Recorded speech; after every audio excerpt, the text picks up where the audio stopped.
hvala, ker si se odzval mojemu vabilu. Ja, hvala za povabilo. Ja, midva sva se že srečala na enem predavanju, ki si ga ti izvedel. Ne? Jaz sem se takrat čist navdušil nad tabo kot nad nekim človekom, ki zna to zelo dobro z te tehnične stvari za enega laika razložiti. Ja, odlično, super da slišati. Zato sem te tudi povabil, da malo narediva en, kako bi rekel, introduction tega področja za ene lajke, recimo za mojo mamo. Tako da bo videla, koliko lahko to poenostavlja. Se bom potrudil.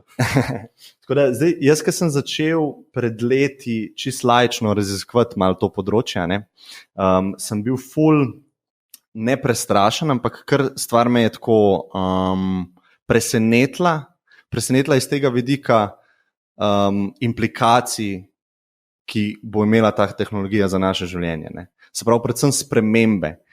In mislim, da se večina ljudi ne zaveda teh sprememb. Midva ne bova zdaj filozofirala, koliko hitro pridejo kakšne spremembe, ampak sigurno na podlagi tega, kar sem jaz videl, bojo prišle, 30, 40, 50 let v tem smislu, da bo naše življenje čist neprepoznavno. Zdaj ne vem, kakšne so tvoje... Ena taka zanimivost pri tej tehnologiji je, da je na nek način že dolgo z nami. In da je vedno v tem, da imajo ljudje občutek, da to, kar prinaša te spremembe, da so vedno 20 let stran.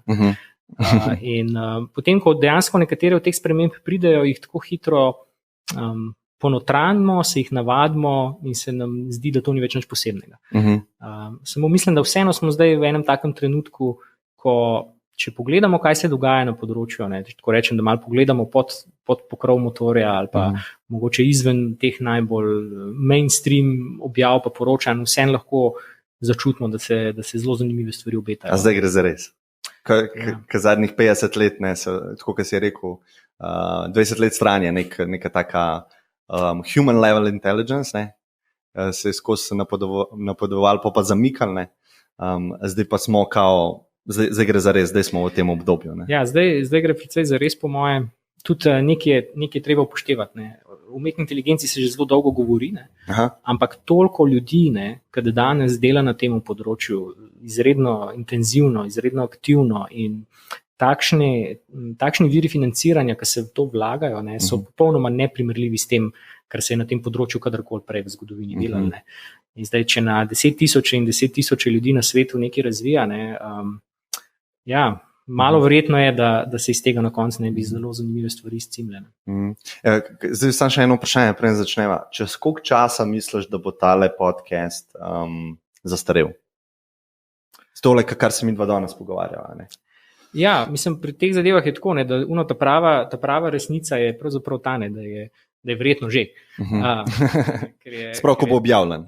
Ali že zdaj, ki se pogovarja? Že zdaj v tem trenutku, ker je praktično področje postalo tako prostrano, da je praktično nemogoče v bistvu za katerega koli posameznika dobiti res celovito sliko v to, kaj se v tem trenutku dogaja.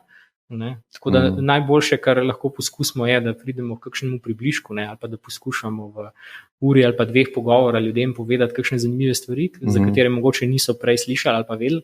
Pa pokazati, da se znajo predstavljati. Ja, medtem ko zagotovo je pa to, da vsaka taka stvar, praktično, ki jo bom danes pokazal, je bila že praktično med tema, ko je mogoče se prvič javno pojavila, že bila na tak ali pa drugačen način izboljšana ali pa presežena. Ali pa seveda še bolj zanimiv ali pa kontroverzen del je pa ta, da je en kup enih stvari, ki se trenutno razvijajo pa dogajajo na tem področju, pa v bistvu javnosti sploh niso predstavljene ali pa pokazane. Kaj pa kakšne take top secret stvari, to sigurno se tu dogajajo, ker niti ti recimo ne veš, kaj spremljaš to področje. Ja, absolutno, saj tukaj je nemogoče vedeti, drugače ne bi bile top secret. Je pa res, da je mogoče tukaj zdaj, kar se umetne inteligence tiče, napačna ta percepcija, da se najbolj sofisticirane raziskave izvajajo recimo v nekih teh vojaških državnih laboratorijih. Tukaj vsaj moj vtis, čeprav, kar se tega tiče, tudi ne bom rekel, da imam kakšen poseben dostop, ampak vse indikacije so, da pravzaprav je še vedno tukaj špica razvoja na določenih univerzah, pa vedno bolj tudi v zasebnih podjetjih. Zakaj si dal recimo temu prvemu slajdu v bistvu, zakaj je to vprašanje, zakaj simulirati? Ne? Ja, mislim, simulacije so nam seveda en koncept, ki je že dolgo znana, ne, iz drugih področij, ne, ampak recimo v povezavi z umetno inteligenco, ne, so simulacije pravzaprav to, ne, kar rešuje enega glavnih problemov trenutno na tem področju. Ne, ker čeprav se zdaj veliko govori o različnih aplikacijah umetne inteligence, veliko se dela na tem, ne, vseeno si vedno zastavljamo vprašanje, ne, zakaj ni več tega? Zakaj še vedno kljub vsemu temu ne vidimo mogoče v vsakdanjem življenju več tega? Ne? In eden od glavnih razlogov, tako zelo pomemben je ta, ne, da pravzaprav dostkrat nimamo dovolj podatkov. Sploh te trenutno najbolj aktualne metode umetne inteligence, ne, globoko učenje v globoke nevronske mreže v takih in drugačnih oblikah, ne, so še vedno zelo intenzivne glede tega, koliko podatkov zahtevajo za učenje. In te podatke dobiti v obliki, ki jo te algoritmi najlažje prebavijo, ne, torej v obliki, kjer so te podatki ustrezno anotirani, označeni, je še vedno velika ovira. Ne. In zdaj recimo velika podjetja, ne, ta problem rešujejo seveda na tak način, ne, da dajo v to denar, ne, da v bistvu lahko si privoščijo, najemajo ljudi po vsem svetu, ki pomagajo te podatke pripravljati, urejati, označevati. Sprav zajemajo podatke, recimo čist praktični primer je, avto snema cesto in vse, kar se dogaja, potem pa morajo ljudje iz teh podatkov, iz tega videa anotirati, se pravi, morajo zaznamke delati. Kaj pomeni? Kje se nahajajo ljudje, kje se nahajajo vozila, je kakšna specifična situacija na cesti, ali pa se ni potrebno, ne, da se tle nujno pogovarjamo o vozilih. Ne. Lahko je tudi tak primer, ne, recimo kako detektirati, da nekdo v trgovini vzame nekaj iz police. Tukaj potrebujemo pač nekoga, ki bo označil, prvič zgenerirati dovolj teh posnetkov, ne, potem natančno označiti, kaj se dogaja na vsakem izmed njih, zelo zamudno. Ne. Ta oba primera sta sicer iz področja vizualne umetne inteligence, ampak podobno je pri jeziku. Ne. Recimo tudi tukaj sem naštel tri članke, ne, ki ilustrirajo to problematiko. Ne. Recimo nedavno je bilo objavljeno, da na Finskem recimo zaporniki pomagajo pripravljati te vzorce, ne. In sicer za jezikovne modele. Ne. In oni so plačani za to, ne? To ne vem. To ne vem. Ja, verjetno so nagrajeni za to. Je pa seveda do neke mere seveda kontroverzno. Ne. Potem recimo ena zadeva je, ne, da se zdaj dosti tudi govori, ne, da je pravzaprav to neke vrste nov blue collar job postal na določenih delih sveta. Ne. Zdaj, veliko se govori o tej problematiki, ali umetna inteligenca samo jemlje ali pa tudi daje kakšna delovna mesta. Ne. In trenutno ne, neka taka mini ekonomija tega dela s podatki, priprave s podatki vzniknila. Je pa resno, da so to tipično dela, ki so zelo ponavljajoča, zelo... Težka z vidika mentalnega. Ja, mislim, ni tako dosti drugače, kot mogoče delo za tekočim trakom, ne, samo da je pač za računalnikom. Ne. Ampak je pa res, ne, da ponekod po svetu, ne, recimo tukaj je primer iz Kenije, ne, pač je pa tudi to lahko velika dobrobit za ljudi, ne, ker pač vseeno so mogoče pa te službe neko bolj plačane kot to, kar je tam trenutno bilo na voljo. Ne. Mogoče je tudi lahko nek dvig standarda. Ne. Skratka, zelo različno je, ne, iz čigave perspektive pogledamo na to, ampak iz perspektive seveda tistih, ki pa učimo, ne, te algoritme, ne, si pa bi najraje želela, ne, da bi bilo tega dela čim manj, ne, kar se označevanja tiče, ne, in tukaj pa zdaj stopijo v vlogo te simulacije. Ne, kako v bistvu za simulacijami zgenerirati podatke, ki so že označeni, brez da bi rabili ljudje ogromno truda.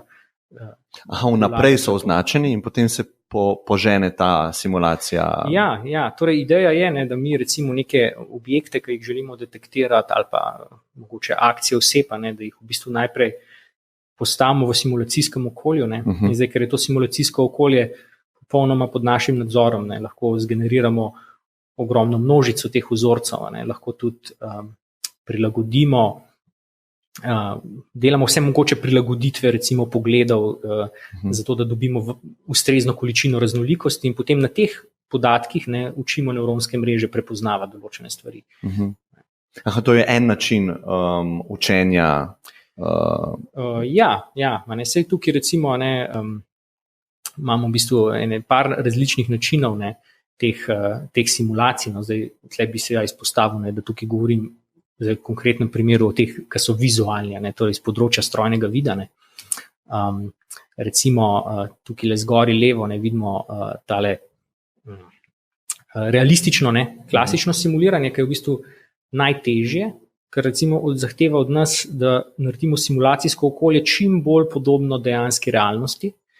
In seveda to je težek problem. Tukaj je recimo primer, kako naprimer neko robotsko roko poskušamo čim bolj fotorealistično narediti in podobno.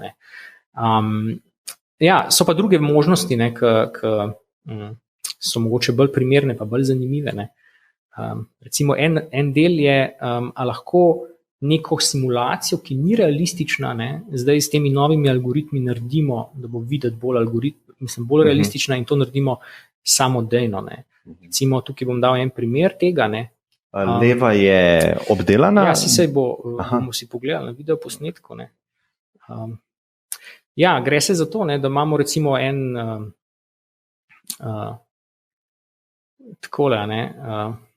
tak svet, kjer bi recimo lahko učili vožnjo avtomobila.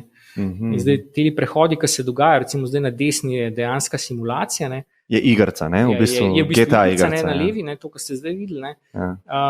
Je pa, kako ta svet iz igrce izgleda, če ga algoritmi samodejno modificirajo. In zdaj recimo to je nekaj, čemu se reče prilagoditev domene oziroma domain augmentation.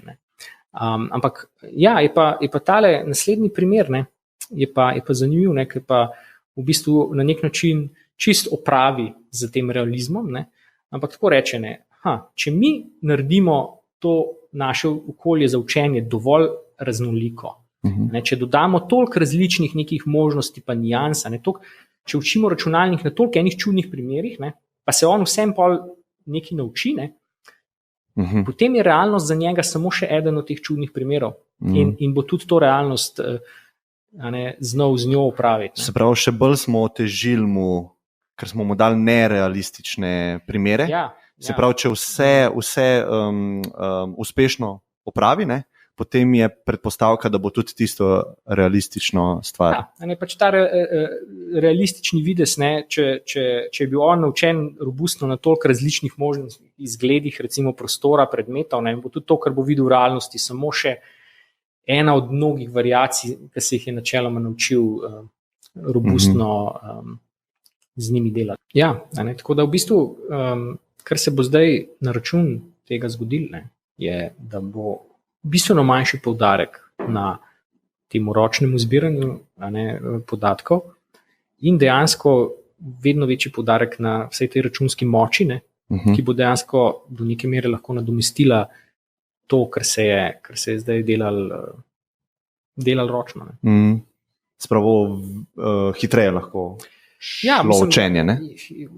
Učenje bo hitrejše, ampak seveda bo prišlo za ceno. Namesto da bi anotacijo počenjali ljudje, bodo počenjali računalniki. In bom rekel, še ta računska moč bo še pridobila na pomenu napram temu, kar imamo danes. Zdaj, recimo, te simulacijske metode, kje so recimo še posebej izrazite, pa kje bodo mogoče še posebej, bom rekel, privedle do tega, da se bo naše življenje ali pa delo spremenilo. Je v kombinaciji z tako imenovanim vzpodbujevalnim učenjem. Torej, spodbujevalno učenje, tukaj imam en izredno preprost diagram, je v bistvu to, da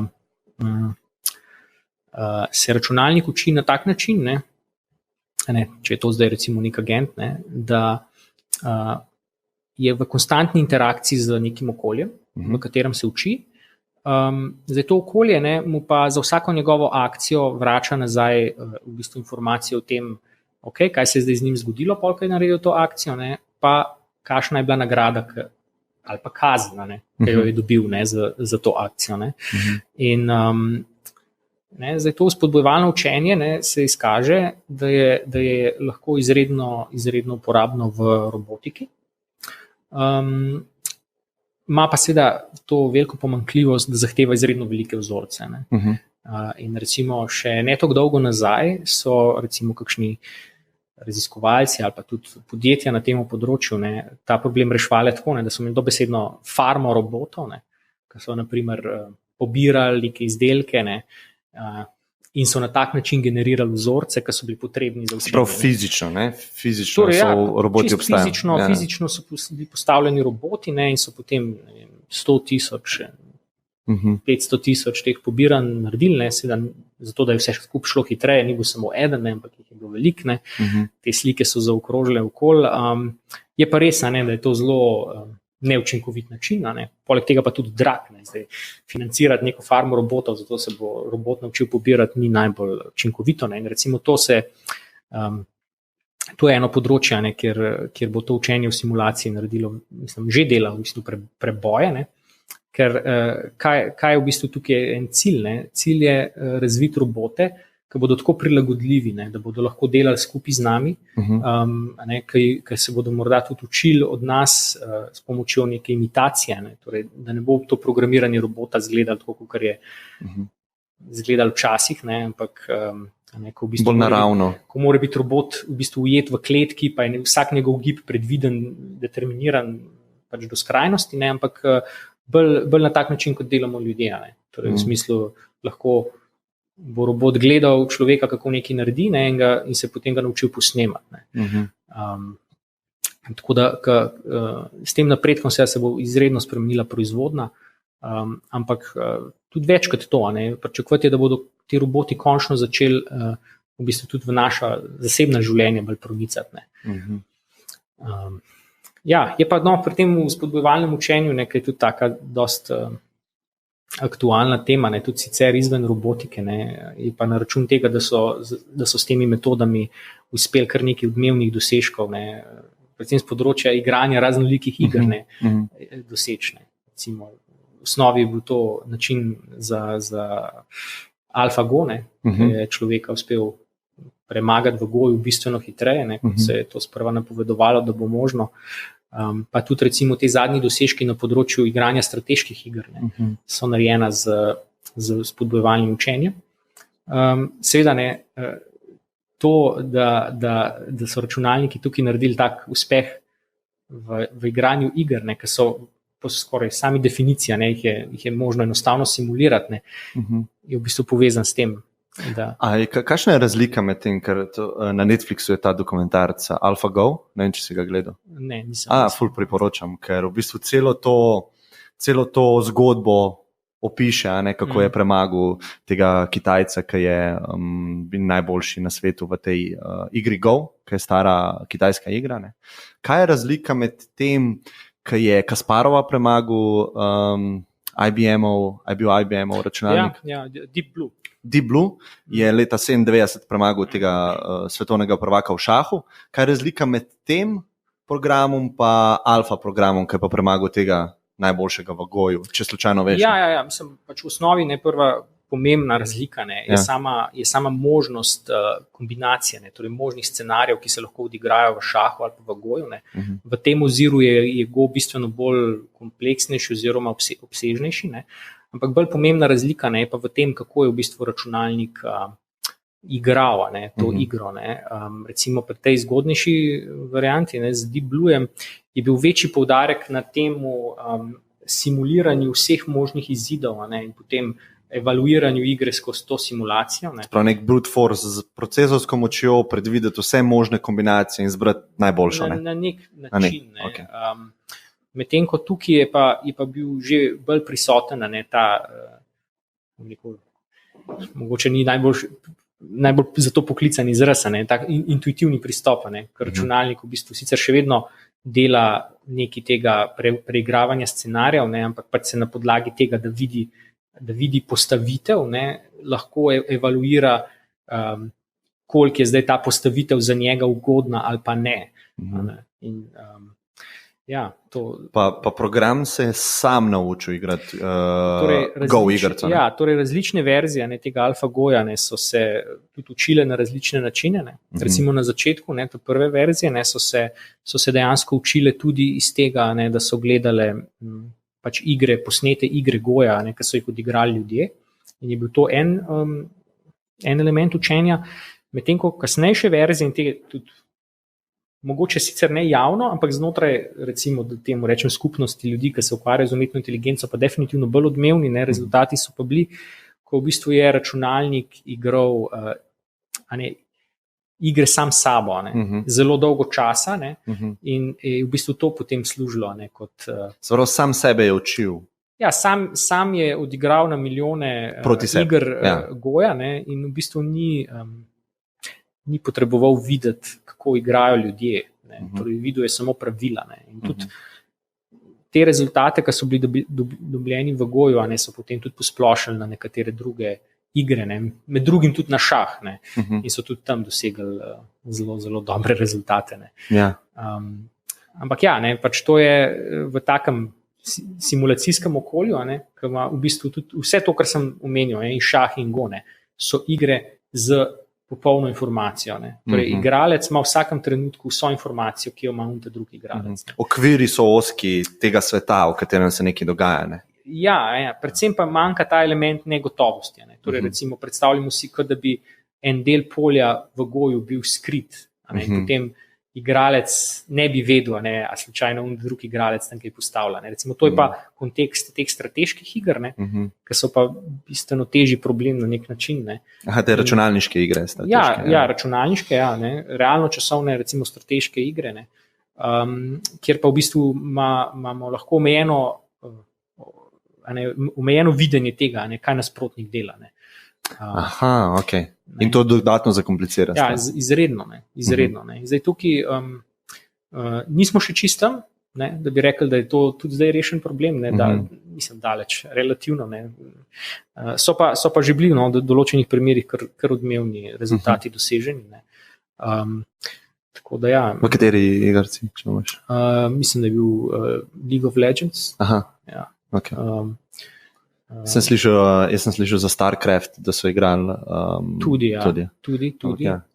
Skratka, jaz mislim, da tukaj ni toliko, bom rekel, sama ta igra pomembna. Ne. Pač nekatere so jih izbrali tudi, ne vem, zaradi takih stvari, kot je to, da omogočajo dober API, ki olajša tem, katere algoritme trenirajo, to izvajajo.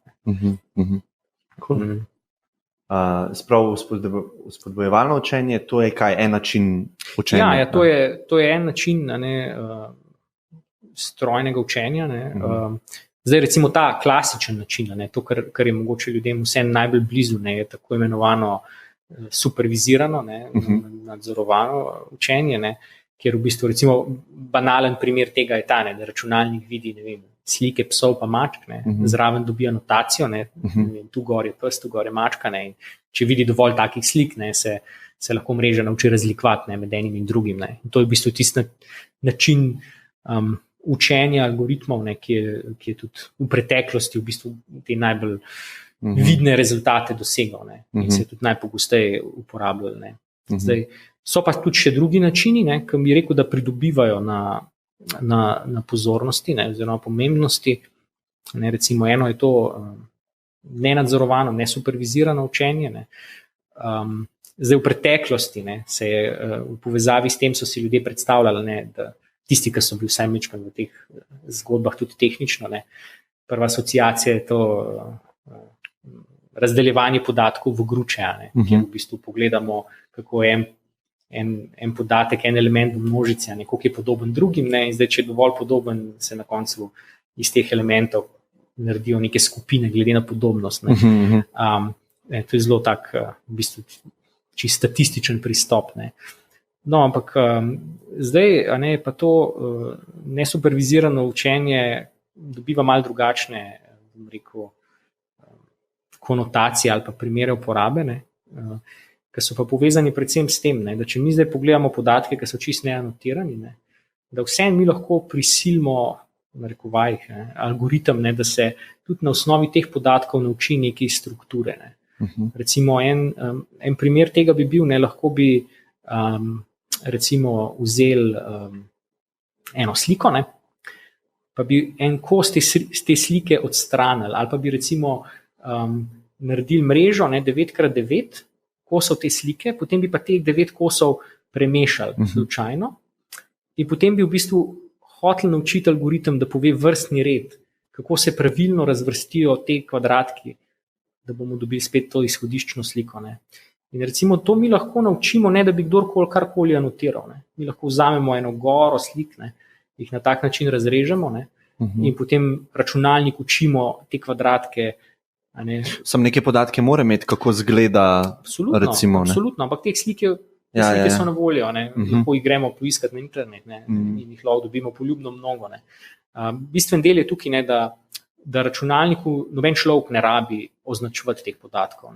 Ne rabi zdaj človeškega inputa, da bi rekel, tukaj je zdaj mačka gor, tukaj je ni. Ne. Ampak v bistvu računalnik en kup te strukture o tem, kaj na sliki v bistvu preko tega razvrščanja doseže. Ne. In zdaj pač takih trikov je veliko. In gre zdaj to nesupervizirano učenje bolj v tej smeri, ali pa uporablja se tudi izraz samo supervizirano, ne? Ker pač v bistvu je neke vrste supervizija, samo ni prišla od ljudi, ampak iz podatkov samih. Zdaj pa, če gremo nazaj na to spodbujevalno učenje, meni se zdi to zelo podobno kot neka ta biološka evolucija. Ne? Ker je zelo tako, imamo agenta, ki je, recimo, da je zavesten, da lahko čuti bolečino ali pa čuti lagodje, ko dobi neko nagrado. Ne? In potem on deluje v nekem okolju, tako kot mi ene stvari naredimo in nam te stvari povzročajo bolečino in se naučimo, da teh stvari ne delamo, da je to ni prava stvar. Ne? Potem pa naredimo eno stvar in dobimo ugodje, v tem primeru je to lahko seks, ker je za reprodukcijo, čutimo veliko ugodja in več tega delamo. In organizem gre naprej. Ne? Ja, mislim, tle je sicer tako nevarno včasih, ker nasploh mislim, da je ena taka želja pa tendenca določenih ljudi, vsaj znotraj umetne inteligence. Pač eno je, kako te koncepte, ki se tukaj uporabljajo, približati laikom. To je eno, drugo je mogoče tudi kakšne stvari tako poimenovati, da tudi da ima podobno človeško. Malo bolj človeško, malo bolj fancy, malo bolj nekaj vse. Veliko ljudi se razmišlja o nekih malo bolj splošnih, močnih oblikah inteligence. Tako da te biološke prispodobe so včasih tako, ni jih mogoče dobro predaleč prijatne. Niso dobile te stvari navdih v biologiji? Mislim, nekatere so. Nekatere so, samo pač vprašanje, zdaj koliko je tistega, kakšna je res relevanca pa podobnost enega pa drugega koncepta. Zdaj recimo, mogoče bi vsem tukaj pri tem spodbujevalnem učenju omenil, kaj je dostikrat problem pri teh stvarih. Recimo, mi imamo enega robota in potem ga hočemo naučiti, da bo on eno dejanje izvajal. In dostikrat na začetku učenja on ne ve čisto nič. Ta njegova nevronska mreža je prazna. In zdaj, recimo, to je bistveno drugače, kot se ljudje učimo. Ker v bistvu ljudje že ob rojstvu pridemo z nekimi, temu rekel, nekimi a priornimi strukturami naših možganov, ki so v resnici prilagojene. Kaj pa prva molekula DNK-ja, recimo, če rečeš? Ne, to je drugo, ampak zdaj, une molekule DNK-ja tudi jo ne bomo mogli bog ve kaj natrenirati, razen če bomo res spustili. Sam se je natrenirala sama, ne? Ja, mislim, recimo je imela to je dobro, to je slabo, dobro v smislu preživiš, ne? Se pravi, repliciraš se, ne? In potem ta molekula v neki juhi plava na začetku. Jaz mislim, da mogoče bi bila ta prispodoba bolj primerna za določeno kategorijo teh, recimo, kar se jim tudi reče, genetskih algoritmov, kjer pač imamo neko strukturo, jo v bistvu mečkanjo, z tako imenovanimi mutacijami spremenimo, naredimo celo vrsto teh realizacij in potem pogledamo, katera se boljše obnese. Katera preživi.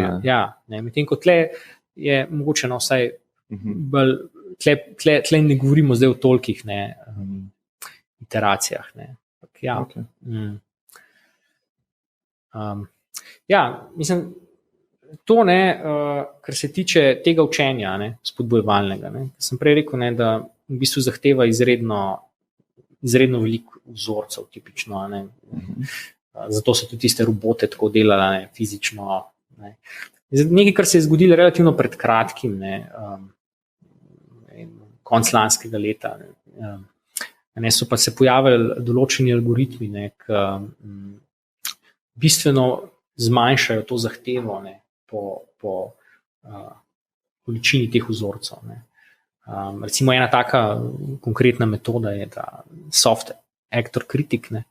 Zdaj v svojem bistvu ne, je taka, da želi poiskati, torej maksimizirati ne samo to nagrado, ki jo agent dobi iz okolja, ampak tudi črpa neki zadovoljstva, če se tako izrazim, iz eksploracije okolja. Ne.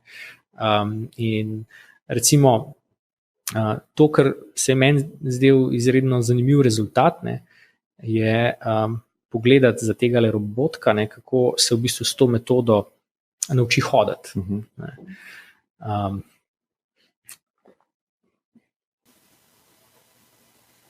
Dobro, malo počakamo.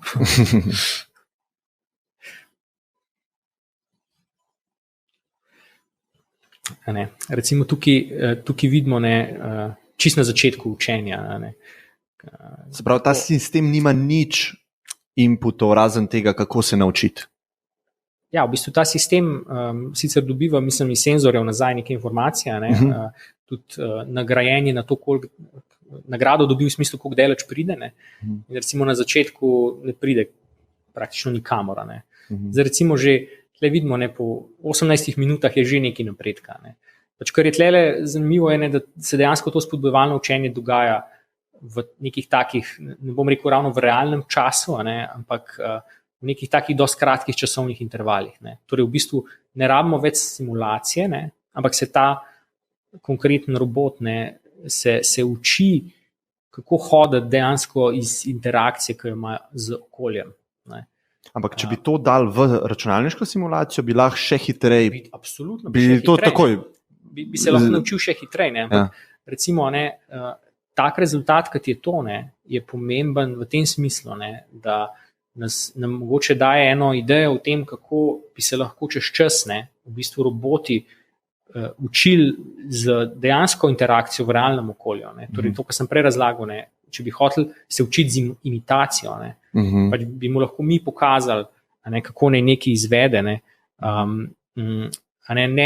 bi več rabili za to neke komplicirane simulacije delati, pa v simulaciji kazati stvari. To je tle v bistvu cilj in tisto, kar je neko pomembno in zanimivo. Sprav, da bi lahko ni robot to, nek tak program dal v realno, v fizičen svet in bi se lahko česarkoli naučil, če bi imel pravilno naštimane te nagrade. Pa... Ja, ne smemo si dovolj, da se preč prehitevamo. Ampak, enkrat. Recimo, enkrat oziroma naučiti se neke, lahko je tudi en nabor akcij, ampak znotraj tega, kar v bistvu fizična pojava tega robota omogoča. Zdaj, tale recimo s temi svojimi nogicami pač ne more narediti veliko različnih stvari. Ampak se pa mogoče lahko nauči hoditi. A bi se lahko česa drugega naučil hoditi, če bi mu naštimali? Ja, mislim, recimo, dostikrat je tudi to vprašanje. On se je zdaj recimo tukaj na tem primeru se naučil hoditi. Zdaj, kaj to pomeni, da se je naučil? Pa koliko je zdaj to znanje robustno? In tle so dali ta primer, da v bistvu, ko se on enkrat nauči hoditi, to ne pomeni, da zna hoditi samo po tej ravni podlagi, na kateri se je učil, ampak lahko do neke mere kompenzira tudi za neke spremembe, modifikacije v okolju. Sprav, on zna naprej se premikati, ne glede na podlago. Recimo tukaj je zdaj tako, kot se je naučil hoditi po tej ravni podlagi. Recimo zdaj pa smo dali drug material, pa spremenili naklon, pa mu še vedno gre. Torej, ni zdaj ideja, da pač vsaka sprememba v okolju bo, ali pa recimo imamo stopnico, da bi ga zdaj vsaka sprememba v okolju zaustavila. Tudi gre čez oviro, ni problema.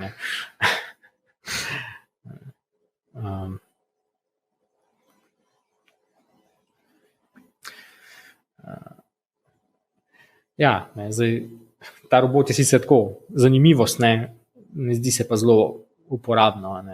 To je samo za način učenja. To je samo demonstracija enega koncepta. Zdaj, Je pa recimo veliko uporabe tovrstnih algoritmov v industrijski robotiki. Ne. Tukaj je recimo en primer robota, ki zlaga knjige na knjižno polico. Ne. Sicer ne bom rekel, da je to spet najboljši primer, ampak je pa tudi v bistvu naučen z zelo podobnim algoritmom. Je pa recimo eno angleško podjetje, Wave, ki poskuša na podoben način učiti samovozeče avtomobile. Jaz bi sicer rekel, da telika tole testirajo, imajo kar solidno mero poguma. Ne.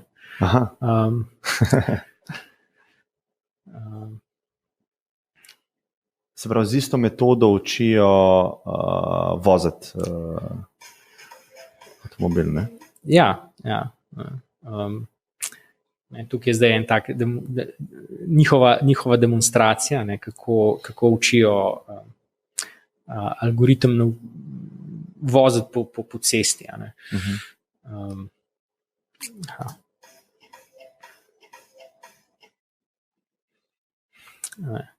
In recimo na začetku v bistvu nima nobenega znanja, ne, in mora človek v bistvu poseči vmes, ko hoče avto odtavati. Ne. In zdaj vsaka ta epizoda mu da neki, iz vsake take se načeloma nekaj nauči. Ne. Kdaj pa dobi kazen oziroma nagrado? Kazen je ta, da ga človek zaustavi. Aha, to je kazen. Okay. Mislim, v bistvu se zgodi dvoje. Prvič ga človek zaustavi, drugič je pa, da popravi kurs, torej v bistvu mu pove, da ni bila prava smer. Ne. In tako naprej, nekaj časa. Tukaj že se zdi, da nekaj je že boljš. Da je že malo boljš. Ampak to je bilo dejansko po teh parih primerih, ali kako? Ja, mislim, tako to podjetje trdi, da niso razkrila zdaj globokih tehničnih podrobnosti. Ampak ja, v osnovi ne bi bil tak princip, torej učiti dejansko na podlagi opazovanja in interakcije z okolico. Sicer tle gre za en tak izjemno preprost podproblem. To je treba poudariti znotraj samovozečih avtomobilov, ker gre v bistvu samo za ohranjanje smeri vožnje znotraj cestišča. Ja. Samo ena naloga ni v bistvu. Je pa tle, mislim, da so želeli to demonstrirati, da lahko v bistvu se sistem to nauči po relativno kratkem času interakcije z realnim okoljem. Nekaj, kar se je prej dogajalo samo v simulacijah. Zdaj, od te točke naprej so to še precej nadgradili, tako da zdaj se dejansko vozijo po naseljih. Zakaj bi kjerkoli sistem iz nule učil nekaj? Zakaj mu ne bi dal že neke, kako bi rekel, inpute predhodne? Kaj ste mi ful olajšali? Mislim, zdaj težava je zdaj tukaj ta, če mi izhajamo iz preveč rigidnih začetnih inputov, kako doseči to, da bo ta sistem dovolj prilagodljiv. Pač do zdaj je bila tipična zgodba taka, da sistemi, ki so imeli veliko a priorne informacije o nekem problemu, so potem probleme, ki so bili malo drugačni od tega a priornega, reševali slabo. Sprav, hočemo se znebiti tega slabih začetnih inputov. Ja, čeprav recimo zdaj v bistvu je super ta istočnica, kar se tiče teh prednaučenih stvari. In sicer prihaja zdaj iz čisto drugega področja, jezikovnih modelov. Torej, jezikovni modeli, mislim, modeli za razumevanje jezika, so sicer že nekaj časa nazaj veliko pozornosti pritegnili, recimo kakšni sistemi za samodejno prevajanje in tako to praktično vsi uporabljamo. Potem pa je bilo eno obdobje, ki so, se mi zdi, sploh tako v gospodarstvu, so prišli zelo v ospredje, tako imenovani chatboti. Zdaj se je, če bi tako gledali te novice, pa napovedi podjetij in podobno, da se bo tukaj zdaj zgodila full revolucija. Ja, to je marketing, po mojem, bil zaslužen, da je to absolutno je bil marketing naprej. Ampak pač, jaz mislim, da se je zgodilo to, da so ljudje pogledali, kaj se je v smislu umetne inteligence zgodilo tam okoli leta 2012 na področju obdelave slik. Jasno so videli, tudi na področju jezika, te algoritmi globokega učenja in podobno delujejo. In s tem so narasla ta pričakovanja, da bomo tudi jezik si lahko, ga bomo tako dominirali, kot nekatere te slikovne datasete. In potem je bilo neko tako majhno obdobje razočaranja, ki se je izkazalo, da te chatboti, taki, kot so bili do, ne vem, kaj ne rečem, še par let nazaj, ali pa mogoče na nek način še danes, da pravzaprav niso zelo dobri sogovorniki. In da ljudje še vedno precej rajš komunicirajo tudi take osnovne, elementarne stvari, preko, mislim, z ljudmi. In je bilo kar neko tako razočaranje, pa recimo kar neki podjetji je tudi umaknili kakšne te chatbote, ko so videli, da ne dosegajo rezultatov. Ampak zdaj, jaz mislim, da leto 2018 se je pa na področju modeliranja jezika začel nekaj podobnega dogajati, kar pa je bolj primerljivo z tem, kar je bilo pri slikah v 2012.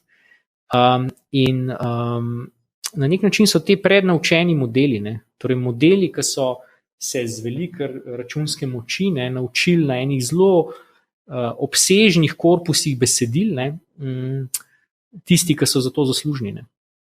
Recimo tukaj imam en primer ene take lestvice, kjer v bistvu razvijalci različnih algoritmov med sabo tekmujejo na konkretnem problemu.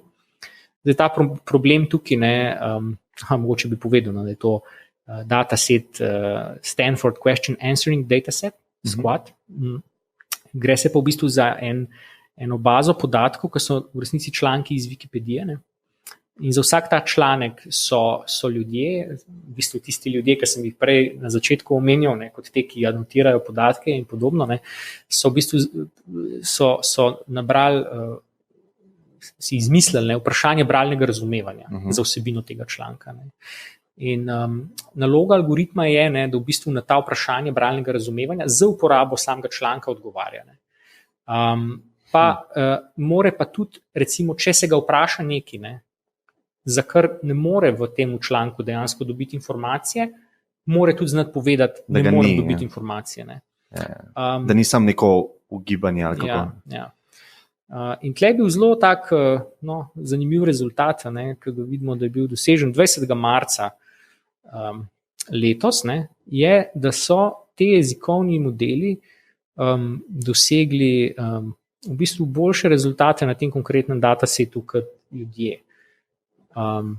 Seveda gre, ni kakšne pomote tukaj, tle je še vedno izjemno ozka inteligenca, ampak še vedno, mislim, to nakazuje, odpira neke nove možnosti, kako v bistvu z algoritmi sprocesirati eno to vsebino, ki je bila do zdaj, mislim, do katere so v resnici do zdaj lahko samo ljudje dostopali, če so hoteli v te odgovore.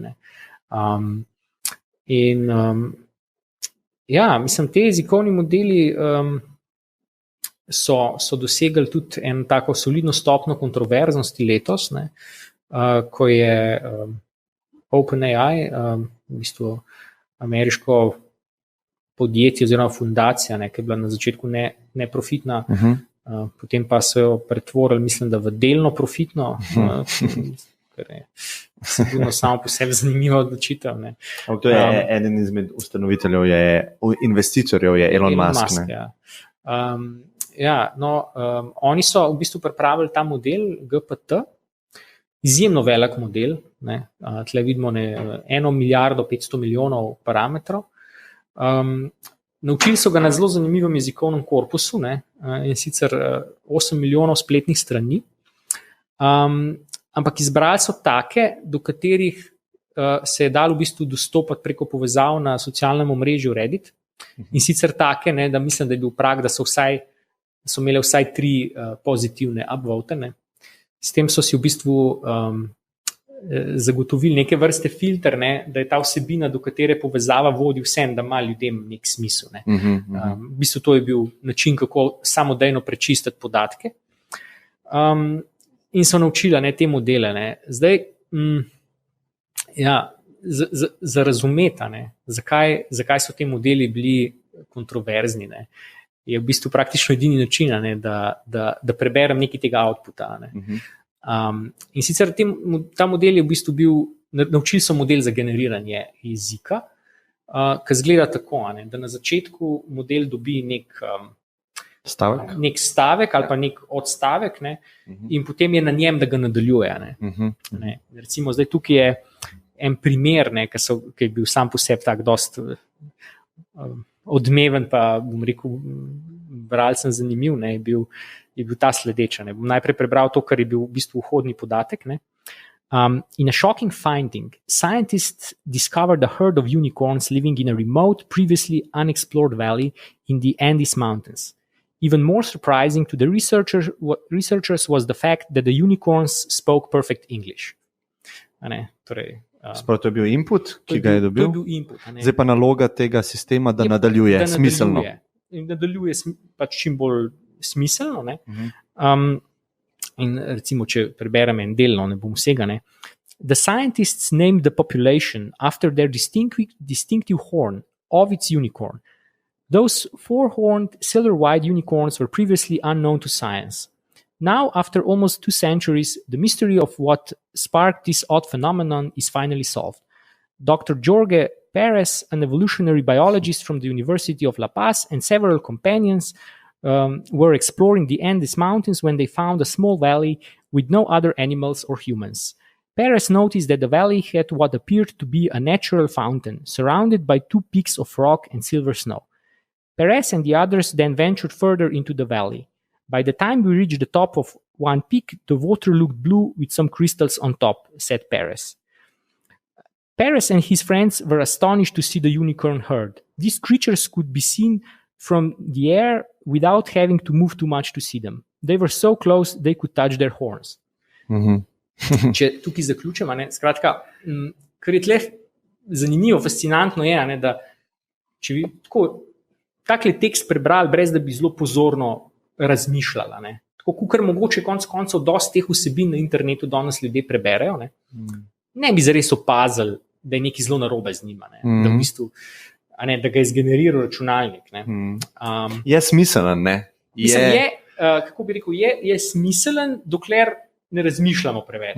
Ker potem, ker začnemo, pa zakaj je to zdaj tako poimenovano? Mislim, ta prvi del je dosti tako, domišljijski je, zato pač mal daš stran to rational, ne? Recimo, ampak bolj je tako, tle zanimivo, da to je zdaj samo en majhen primer. V resnici se je izkazalo, da je ta model tako univerzalen, da če mu damo mi noter, ne vem, recimo, kakšne izsečke za začetek neke novice, ali pa tudi recimo iz kakšnih takih znanih, ne vem, vsebin, naprimer iz Gospodarja prstanov, kakšno sceno, zna tudi take stvari pač smiselno nadaljevati. No in pač to je pa seveda zelo kontroverzna, občutljiva tematika, ker seveda en tak model se lahko jasno uporabi za zelo enostavno generiranje lažnih novic, in to je tudi bil razlog, da je dvignil veliko prahu, ampak še več mogoče govora o tem pa je bilo na ta račun, da so se v OpenAI odločili, da ne bodo tega modela delili z javnostjo. Torej, objavili so članek, kjer so povedali, kako je nastal, pa kakšna je njegova groba arhitektura.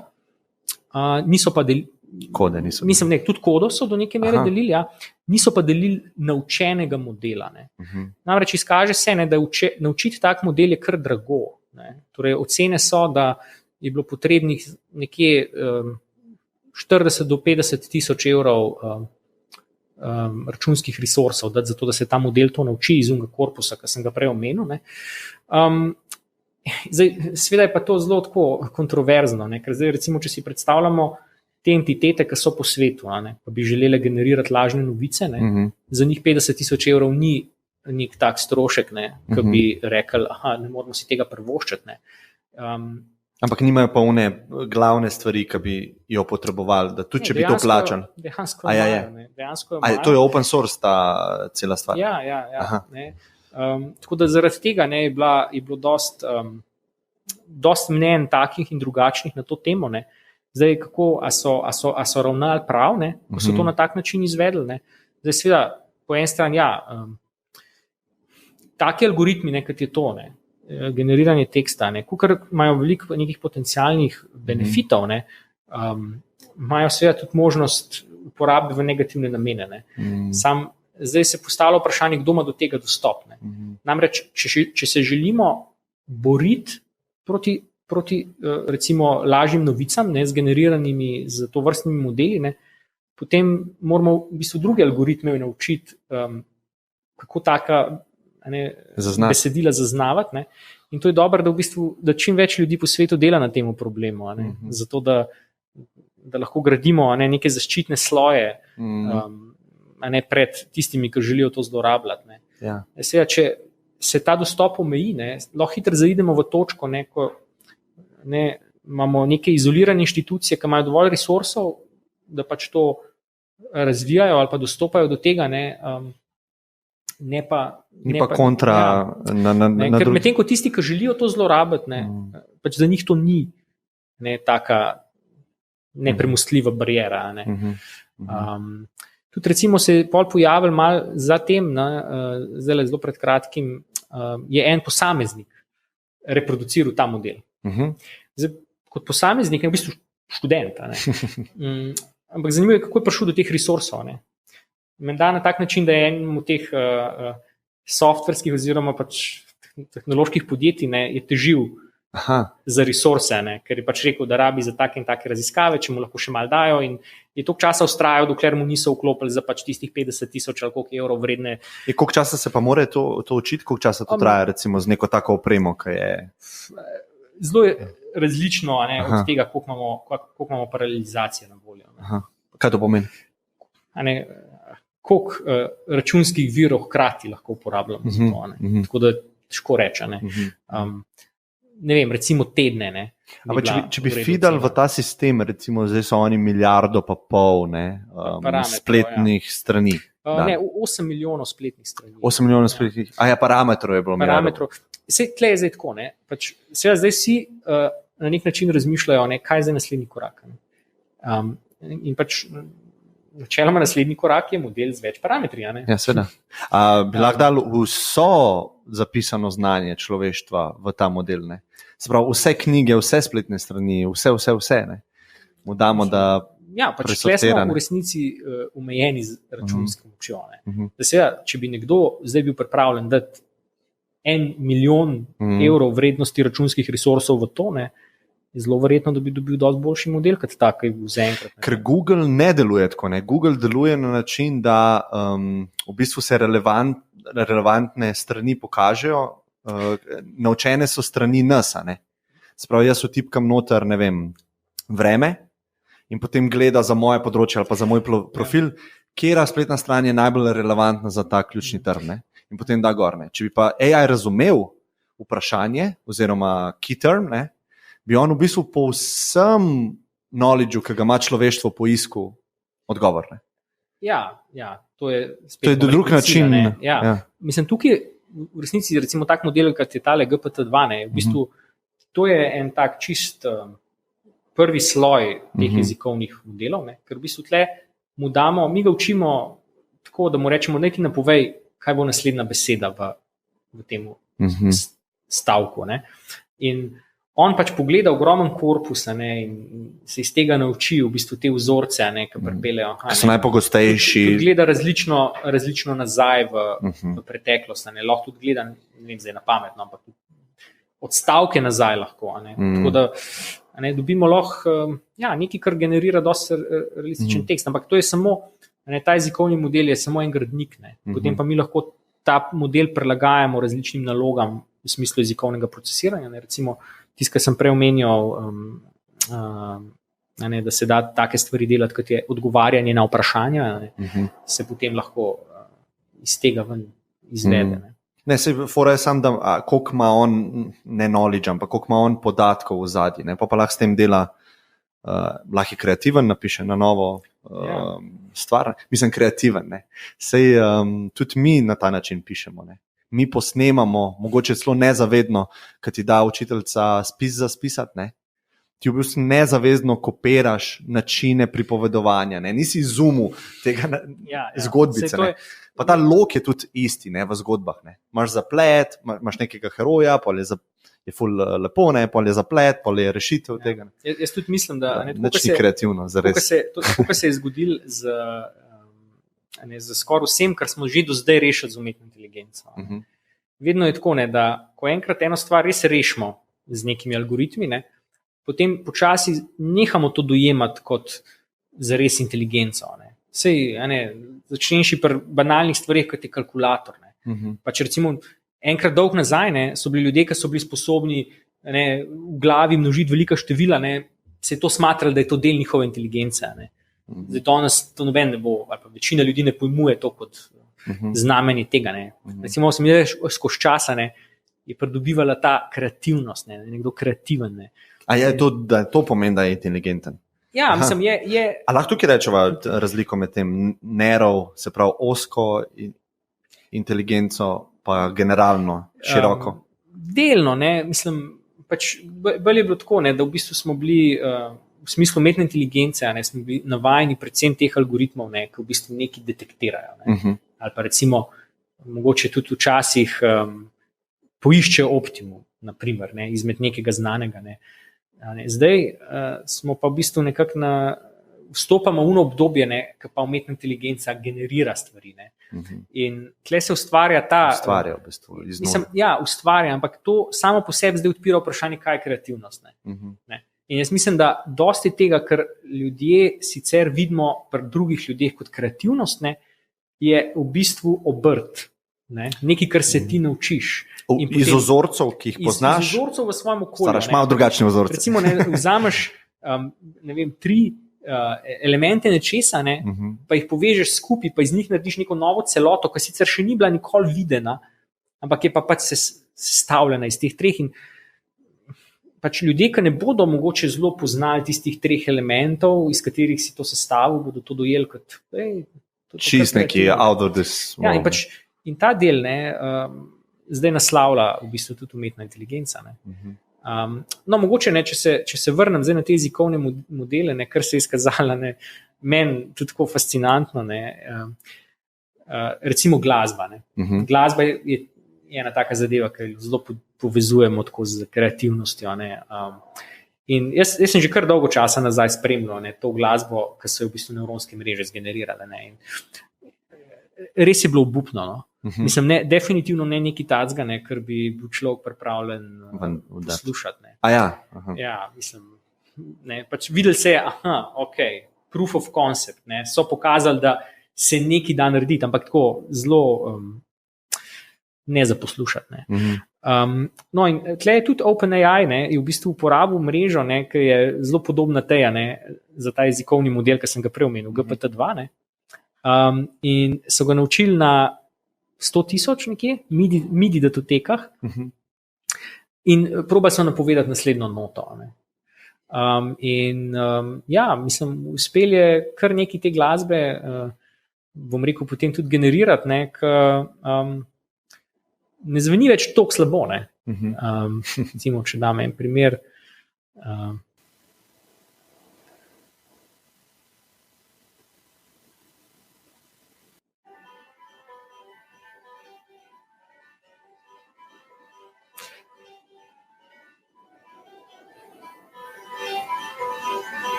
Kaj je bil, so mu dali začetek? Ali?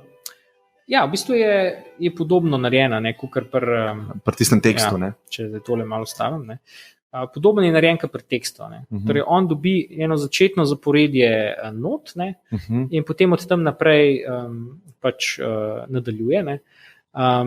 Je pa tle tudi to zanimivo, ne, da se v bistvu nauči tudi sloga, ne, in se mu da potem lahko kot input, ne, vzami recimo ta začetek, te začetne note, ne, pa nadaljuj v slogu, ne, recimo tega avtorja. Mozarta, Chopina. Ne, ljudje imamo en tak zelo oseben stik z glasbo, se mi zdi. Vsaj marsikdo. No. Kako bo to zdaj spremenilo, kako glasba nastaja? Ne?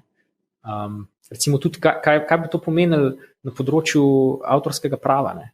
Recimo, če se algoritem nauči, ne, na vseh skladbah enega izvajalca, ne, pa razume njegov slog, ne, potem pa ta zdaj algoritem lahko nove skladbe generira, ne, ki jih en poslušalec ne bo znal ločiti od tega, kar sicer ta ustvarjalec dela. Ne. Kdo bo lastnik avtorskih? Kdo je lastnik, ne? Pa kako to dokazovati? Ali pa recimo še več kot to, ne? Recimo, da vzamemo 3 izvajalce, ne? Pa te 3 njihove sloge, ne? Pa zmešamo skupaj, ne? In dobimo nekaj novega. Ne? Ja, se to je ena izmed teh stvari, ki je popravo pač imel ful velike izzive. Ne, mislim, skoraj vsak element teh, bom rekel, trenutno algoritmov umetne inteligence v razvoju predstavlja nek izziv za pravo. Tako da v bistvu Pa sej, ne samo glasba, ne, sej tudi glas, ne, lahko bo generiral unikaten glas, pa petje, pa besedila, tako kot smo prej videla tekst, a ne, iz nule. Ne. Spravo cel komad v tem smislu, pop smislu, a ne klasičnem, bo lahko AI zgeneriral. Ne. In bo poplava nekega kontenta. Plus video, ne, sej verjetno bova prišla tudi. Imamo tudi v nadaljevanju še nekaj teh tem. Ne. Zdaj recimo en ta generativni model, ne, ki je meni zelo fascinanten, ne, so tako imenovani GANi, ne, torej v angleščini Generative Adversarial Network. Ne. To so ene mreže, ki so se pojavile ne tako dolgo nazaj, 2014 so bili prvi modeli, če se ne motim zdaj iz glave. V glavnem, ta princip, no, na katerem temeljijo, ne, v bistvu, mogoče se bi vrnil nazaj, sem prej rekel, ne, supervizirano učenje. Supervizirano učenje temelji recimo, če se zožimo na področje spet vizualne umetne inteligence, ne, mi algoritem dobimo noter sliko, ne, in to, kar on da ven, ne, je neka detekcija, ne? Naprimer informacija o tem, kaj je na sliki. Ne? Zdaj, tukaj ne, pri GANih imamo pa v bistvu obratno zadevo. Ne? To je recimo tale generator network, ne? Dobi noter v bistvu nek šum ali pa nek nabor enih parametrov in iz tega vrže ven sliko. Ne? In zdaj, to, kar je tle posebej zanimivo, je, ne, kako so te mreže naučene. Ne, torej, zato, da se naučijo, ne, v bistvu ni dovolj ena mreža, ne, ampak imamo 2. Ne. Torej, prvi je tale generator, ne, ta drugi je pa diskriminator. To sta 2 programa. Ne. Ja. Ta program ustvarja fake, kako se fake reče po slovensko? Lažne, sintetične. Sintetične fotografije. Tle recimo manjka še ena slika, ki bi rekla, ne, oziroma se imamo tukaj. Ne. Recimo mi začnemo z enimi resničnimi slikami, ne, naprimer tukaj mislim, da so slike nekih avtomobilov. Ne. In v bistvu generator, njegov cilj, ne, je pač zgenerirati to sliko, ne. Tako da jo v bistvu bo diskriminator označil za...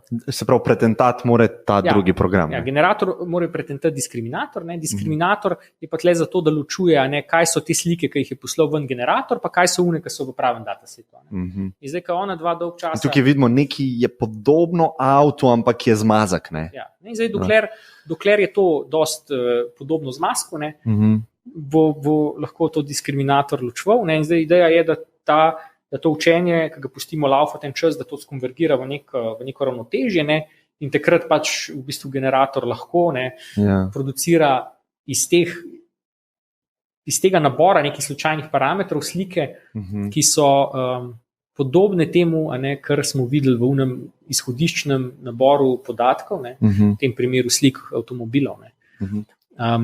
In mislim, to je tako, recimo tehnologija, ne, ki je vsaj v teh svojih prvih letih, ne, je zelo fascinirala akademike, ampak dosti ljudi ni videli, zakaj se bi to zares uporabljali, zato ker so v vseh teh člankih, ne, smo gledali tele majhne slikce, ne, in dosti ljudi, če je slučajno naleteli, ok, dobro, ne.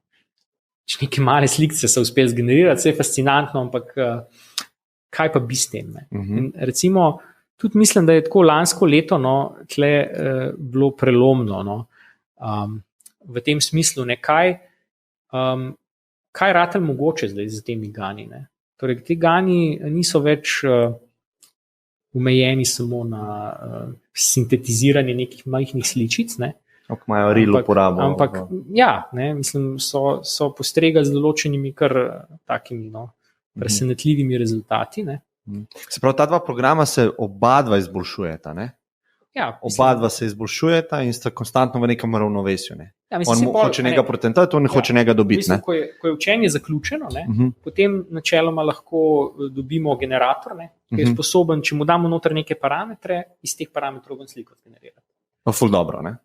Odvisno, koliko dobro smo ga naučili, ali se je zgodila konvergenca, ali se ni, skratka, tle je veliko enih faktorjev. Recimo zdaj en primer tega, kaj se da narediti s temi gani, mogoče malo ustavim sam, da povem. Recimo tole, tukaj kar vidimo na levi, je semantična segmentacija. To pomeni slika, kjer so noter označeni v bistvu za vsak element slike, za vsak piksel povemo, čemu pripada. Recimo tale modra barva tukaj, pomeni tukaj avto. To je tisto, kar zelo poenostavljeno sistem, program vid. Ja. Mislim, vid to, ampak pretvor v to. To so te informacije, ki jih on potrebuje. On dobi tole v bistvu kot input in iz tega je sposoben zgenerirati to, kar se vidi na desni. In zdaj, če bi tle zdaj spremljala, tukaj lahko spremenimo. Recimo, tukaj smo samo pobarvali namesto dreves hiše. In je tako malo razlika. Ja. V bistvu, ozadje je drugačno. Torej, na podlagi istega inputa na levi, oziroma samo z eno spremembo tega, da smo redefinirali, kaj ne bi pač da smo naredili preklop nazaj drevesa. Mislim tako. Sprav, cela ta video, ki se gleda kot video, je v bistvu generiran. Je v bistvu ni resnična. Sintetičen. Sej, tukaj nismo zdaj še dosegli fotorealizma. Mislim, zgleda tako, oddelek zgleda zelo impresivno. Zdaj, če gremo pogledati detajle, bo še vedno tako videli, da pač je čuden, ampak se naglo izboljšuje. Mogoče še en tak primer nečesa. Na podobno temo.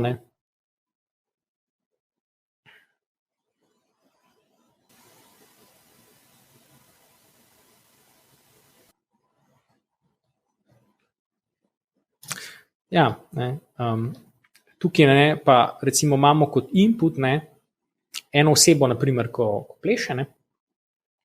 Ta prav video. Potem na podlagi tega se naredi pozo in potem se v bistvu to gibanje prenese na eno drugo osebo, na drugem videu. To je fake video, to je ta prav video, če prav razumem. Ta prav video, računalniška slika poze, potem pa generiranje vsega. In fino je to videti, recimo, da taki detajli, naprimer, kad je senca od zadaj, se lahko zgenerirajo. Kaj bi recimo bila uporaba tega? Recimo za tisti prejšnji primer mi je jasno nekako, poprav me, če se motim, da simuliraš v bistvu vožnjo avtomobila in potem se lahko učiš. Ja, mislim, zelo je. Kaj pa? Torej, ena seveda taka dost logična implikacija je, da smo tik pred tem, da bomo lahko zelo zanimive, zelo realistične virtualne svetove generirali, relativno poceni, relativno enostavno. Pač to ima implikacije za celo zgodbo virtualne resničnosti, mislim, za računalniške igre, tudi ne nazadnje eventualno za filmsko produkcijo. Skratka, vsa ta področja lahko utegne to zelo spremeniti. Ampak ima pa tudi, če se pa vrnem zdaj nazaj, na čisto izhodiščno temo o simuliranju, pa pač imajo lahko ti virtualni svetovi pa nazaj povratno zanko v to, da olajšajo drugim algoritmom Ki se učijo. Znotraj umetne inteligence učenje, ne, na nekih podatkih. Ne, ker lahko toliko ene raznolikosti na toliko enostaven način sproduciramo. Ne. Seveda pa ne gre tle spregledati. In to je pa zdaj ena tih nevarnosti. Ne, pač s tem se seveda tudi olajša možnost poneverjanja, ne, pa digitalne manipulacije takšnih in drugačnih vsebin. Tako da je lahko tudi zelo zaskrbljujoče, da to postaja tako enostavno. Ampak o tem bi se mogoče malo kasneje, ker imam še ene zglede probali na to temo pripravljene. Recimo če ostanemo zdaj na področju tega generiranja lažnih podob ali sintetičnih podob, en zelo odmeven rezultat, ki ga je Nvidia naredila konec lanskega leta, je bil njihov algoritem StyleGAN. To je tudi neka vrsta tega gana. Odmeven pa zaradi tega, ker je bil sposoben v bistvu sintetizirati zelo realistične človeške obraze. Tukaj vidimo recimo 3 primere takih obrazov, ki so sintetični, ki ne obstajajo. Nekdo se je potrudil in tudi naredil spletno stran.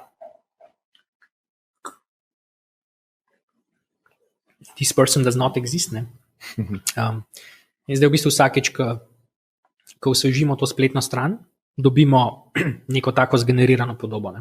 Ki ne obstaja pač čisto. Vsakeč je čisto unikatna. Ja, vsakeč je čisto unikatna. In zdaj realizem teh podob je pa različen. Včasih so boljše, včasih so slabše. Ponekod se da opaziti kakšne anomalije. Ampak večina njih je takih, da oddaleč bi težko presodili, da je to zgeneriral. Ja, klej se pri očeh mogoče malo. Tukaj se vidi recimo ta ozadje neko čudno. Ampak pri enih je bolj, pri drugih je manj.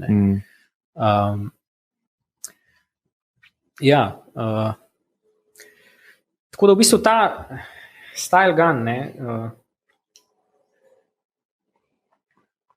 je zanimiv zaradi tega, ker ta prostor, iz katerega se te podobe generirajo, zaradi nekoliko drugačne arhitekture samega modela, je, kako bi rekel, majčkeno bolj, ima neke lepše lastnosti.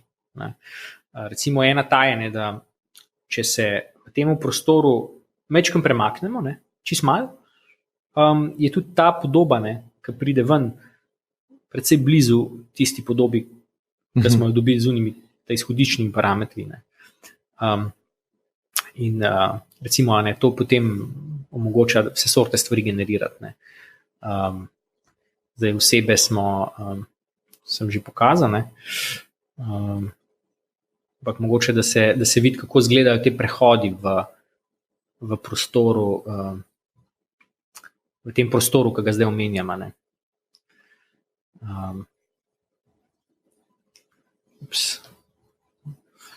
Mogo iti nazaj. Takole.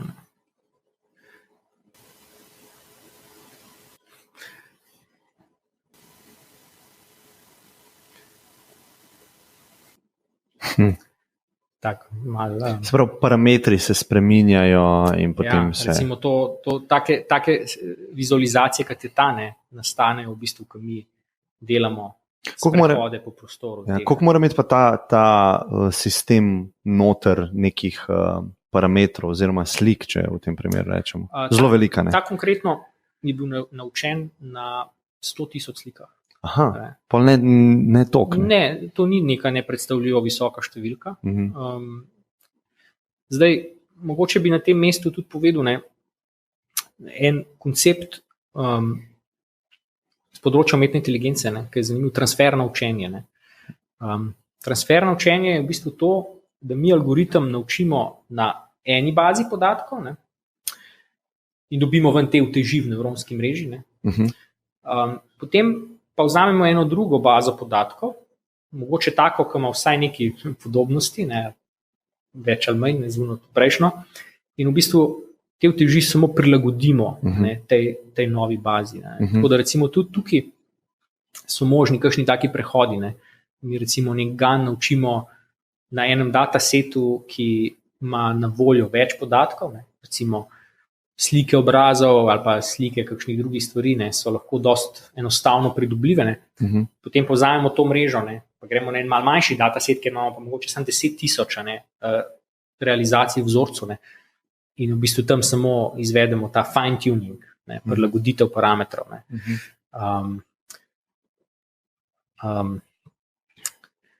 Zdaj, meni so recimo osebno zelo zanimive aplikacije tega v modi. Mogoče tole pokažem.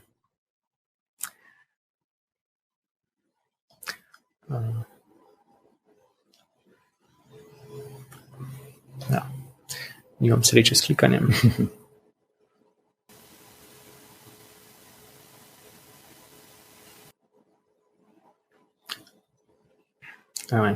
Sprav, to je pa generiranje obleka, unikatnih. Ja. Tukaj vsaka, zdaj, lahko ta video kjerkoli stavimo, načeloma vsaka ta vmesna stopnja bi lahko bila neko oblačilo. In to je zdaj recimo tisto področje, kar sem prej rekel. Kreativnost, vprašanje ali dizajner.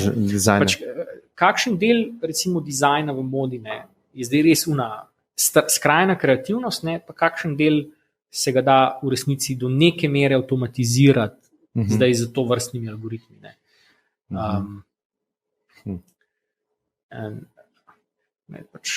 Mislim, moja ideja je, da bo s časoma šlo veliko tega dizajna v tej smeri, da dizajner ne bo mogoče to, kar je danes, ampak da bo bolj neke vrste kurator. Da bo v bistvu proces dizajniranja neke vrste pogovor z algoritmom, kjer bo algoritem predlagal različne poti, potem dizajner pa bo tisti, ki se bo odločil, po kateri se splača sprehoditi. Sam niti to ne, zato ker če recimo ful izboljšamo ta sistem, ki generira, plus da ima ta sistem neke podatke, kaj se najbolj kupuje, ali pa če gremo še naprej, kaj je všeč dejansko ljudem, kaj je tisto, kar je lepo, če bomo znali ugotoviti. Potem dejansko človeka ne boš rabil, ker bo on naredil veliko boljš, kot bi kakršen koli človek sploh lahko si zamislil. Tam enostavnost tega generiranja recimo potencialnih dizajnov, tudi odpira vrata temu, seveda, da mi pokažemo ljudem, ki so recimo ciljna publika za nek dizajn, in na tak način dobimo v bistvu od njih povratno informacijo, še preden smo ta predmet ali karkoli je že predmet dizajna naredili. Kaj pa tisti, ki imaš dva sistema, ki so prej pogledali, imaš generator, pa imaš ta nek drug sistem, ki je pa evalvator, bi pa znal evalvirati, a je neki dober, a je neki dober zgleda, a je neki lepo za ljudi. In potem bi se skupaj... Ja, imam v bistvu v nadaljevanju. Hotel sem mogoče še prej nekaj, kar se že v kreativnosti pogovarjamo, da v bistvu zdaj umetna inteligenca tudi... Ker dizajn je ena sfera kreativnosti, prav umetnost je pa vsaj... Marsikdo jo smatra za še bolj kreativno. In tukaj zdaj ta umetna inteligenca v umetnosti, recimo tale slika na levi, je bila narejena s temi GANi, in je bila ena prvih, če ne prva tako slika, ki so jo nevronske mreže v bistvu proizvedle, ki je prišla na dražbo, in so jo prodali za $432,500. Ampak to je naprinten, to ni dejansko s čopičem narejeno. Ali je pol prerisan s čopičem? Ne, mislim, da je platno, ta okvir pa to, moje naprinten. Nisem 100%. Recimo tole na desni, je pa tudi neka zanimiva zgodba, je pa ta skulptura, ki jo je avtor s pomočjo teh algoritmov dizajniral, ampak ker je hotel dati na tak zelo umetniški način unikatnost, je potem v bistvu uničil računalnik, na katerem je imel te algoritme, ki so jo zgenerirali in iz delov tega računalnika naredil to skulpturo. Da se ne da več replicirati. Ne? Ja, seveda. A pa nič podobnega, ne? Nič. Sprav ta umetnik je umrl, v bistvu. Vse, kar imamo pri navadni umetnosti, ki zraste vrednost slik od slikarja, če slikar umre. Ne? Ker ne bo več mogel producirati nikoli te slike. V osnovi je neka ideja. Je bil to del tega. V bistvu je ubil tega umetnika. Ne? Ja. No, in pa seveda potem, prej sem rekel, obrazi pa obleke, lahko pa gremo, tudi pa generiramo cele osebe. To je eno japonsko podjetje dalo pred kratkim ven.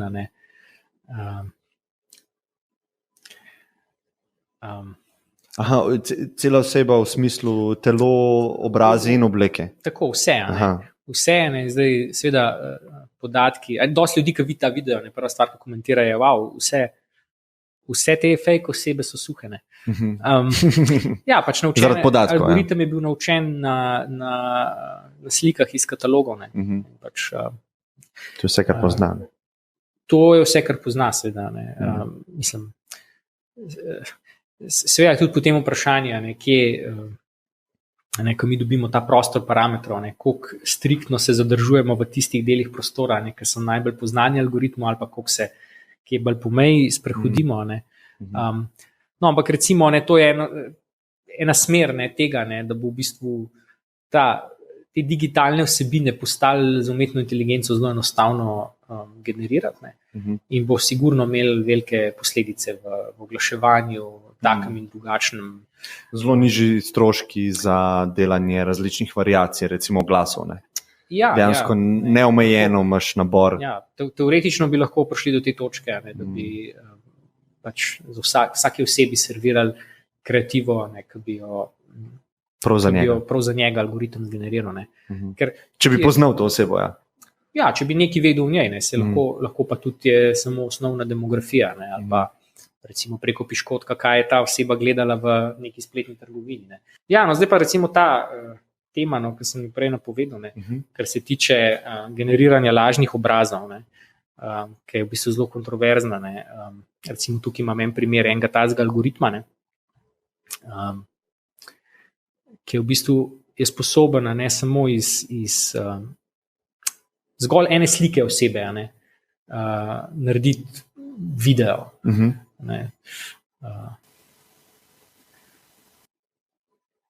Če lahko pustiš Chrome pržgan. Mogoče.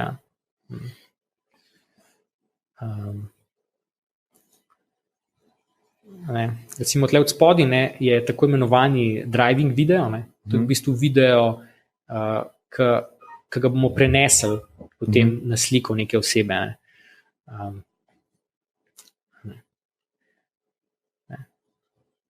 Recimo to, kar pa vidimo od zgori, so pa videi, ki so nastali samo s prenosom pač teh mimike pa izrazov na obrazu na slike osebne.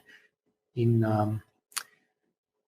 seveda se vidi, da mislim, ni to še popolno. Ampak ko bo v bistvu bi lahko en igralec pokril vse, ali pa ne vem, sam zmeral, ali pa ne bi rabil biti sploh igralec, lahko bi kar sistem sam mislim, seveda se sproduciral video. Ena recimo aplikacija tega so avatarji. Torej, zdaj, dokler virtualna resničnost še ni to razširjena, to še ni, bom rekel, nek tak use case, ki bi bil mogoče za toliko ljudi zanimiv, ampak s časoma pa bo pridobil na pomenu zagotovo. Torej, ta možnost, da imamo v bistvu mi v virtualnem svetu neko našo podobo, ki celoti sledi naši mimiki, izrazu. Kretnjem tudi, Kretnem, skratka vse. No, recimo, ena prvih teh komercializacij, teh deepfake-ov, za čist spremljiv namen, je sicer na področju oglaševanja, en angleški startup Synesthesia je recimo naredil tale video.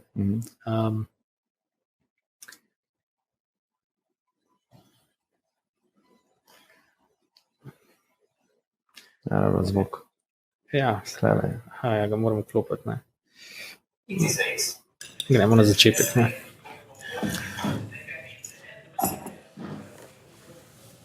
Malaria isn't just any disease. It's the deadliest disease there's ever been. Se dice que ha matado más de la mitad de la población que ha existido. Ta je pa del, ki je generiran. Ne? Ja, ne, tukaj je zdaj primer tega, ne, kako vzeti nek video, ne, ki ga nek igralec pač odigra in v bistvu njegovo mimiko prilagoditi besedam, ki jih izgovarja. Ne. Zdaj, tle so namenoma karikirali, ne, pa v bistvu so uporabili te clearly očitno glasove, ne, ki niso njegovi, ne. Ampak lahko bi zdaj z nekimi drugimi algoritmi tudi glas sintetizirala, ne, da bi rekel nekaj drugega. Ne. In recimo to je zdaj ena varianta, ne, kako rešuje problem internacionalizacije glasov. Pač dejansko se lahko posname en video z eno osebo, ne, in se ga potem samo razmnoži v vse možne jezike sveta, ne, in zadeva lahko zgleda, ne, pač. Sploh ne bi Beckham rabo biti na setu sploh, ne.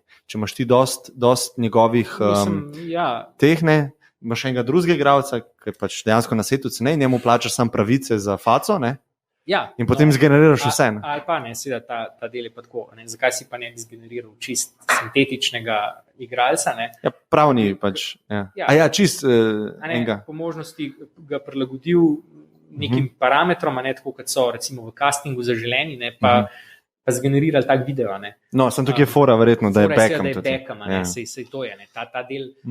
Ampak za random stvari pa ne. Ampak odvisno za kakšen namen, ne. Pač to je recimo ena taka zadeva, no, ki mogoče tako se zdi, no, da še ni svet čisto pripravljen na vse te spremembe. Ne. Kaj pa po tvojem mnenju, čez koliko časa bi recimo ta stvar bila neprepoznavna na uč, da bi rekel, to je pa generiran, to je pa jaz mislim, da smo že tam. Da je že se da narediti. Tako, ne, treba je ločiti, ne, katere stvari so neprepoznavne z očesom, ne, pa katere stvari so neprepoznavne z drugimi algoritmi. Torej, jaz mislim, da smo že zakorakali v to obdobje, ne, ko, če bi nekdo videl to po televiziji, ne bi znal ločiti, da je to neki fake. Ne. Sploh je treba tle zelo to poudariti, ne. Ljudje niso zelo pozorni. Ne. Mislim, toliko smo bombardirani z vsemi temi vsebinami, ne, da te stvari zletijo pač čez naše vidno polje in nismo zdaj mi študirali vsakega tazga videa, pa gledali, a je zdaj tukaj mogoče gor neka anomalija, ker je rezultat dela z nekimi GAN mrežami, noben se to ne sprašuje, ne. To sam zleti min. Ne. In v tem smislu itak nismo zelo pozorni, ampak kar se pa algoritmov tiče, ne, pa načeloma, algoritmično se to da detektirati, ampak je pa konstantna zdaj, mogoče vojna, malo premočen izraz, no, ampak tekma, ne, zdaj med nekaterimi, ki bi želela, ne, te videe pač čim bolj fotorealistično, neločljivo pač sintetizirati, ne, in tistimi, ki želijo detektirati. Ne. In tle pa pridemo v tisti del, ki se mi zdi zelo pomemben, ne, da vsem ta tehnologija, kako ne rečem, dovolj liberalizirana, ne, da pride v roke ljudem, ki dejansko delajo na tehnologiji, ki je sposobna detektirati take zelo namerne primere sintetiziranja. Pa se čez to smo že šli, ne, z Photoshopom. Ne. To je zelo... Sam je bistveno drugače. Ne. Bistveno drugače, ne. Predvsem to, kar ampak ne hočem reči, da ne verjamemo vsemu, kar vidimo na internetu, na sliki, ne. Lahko rečemo, mogoče je to Photoshop, moram pustiti nekako odprto okno, da je to mogoče. Ne. Tako da zdaj se bo to začelo delati z videi, ne, ko bo, ne vem, mislim, da je bil primer, ki Obama so pofejkali cel speech. Pa zdaj je nedavno je bil Zuckerberg, ki so ga sintetizirali. Ne. Se pravi, da boš mogel biti tudi tukaj tako malo v dvomih, ne, a je karkoli res. Ne. Mislim, še mal dodatno se bo spodkopala naše zaupanje v te vizualne stvari, ki jih vidimo. Ne.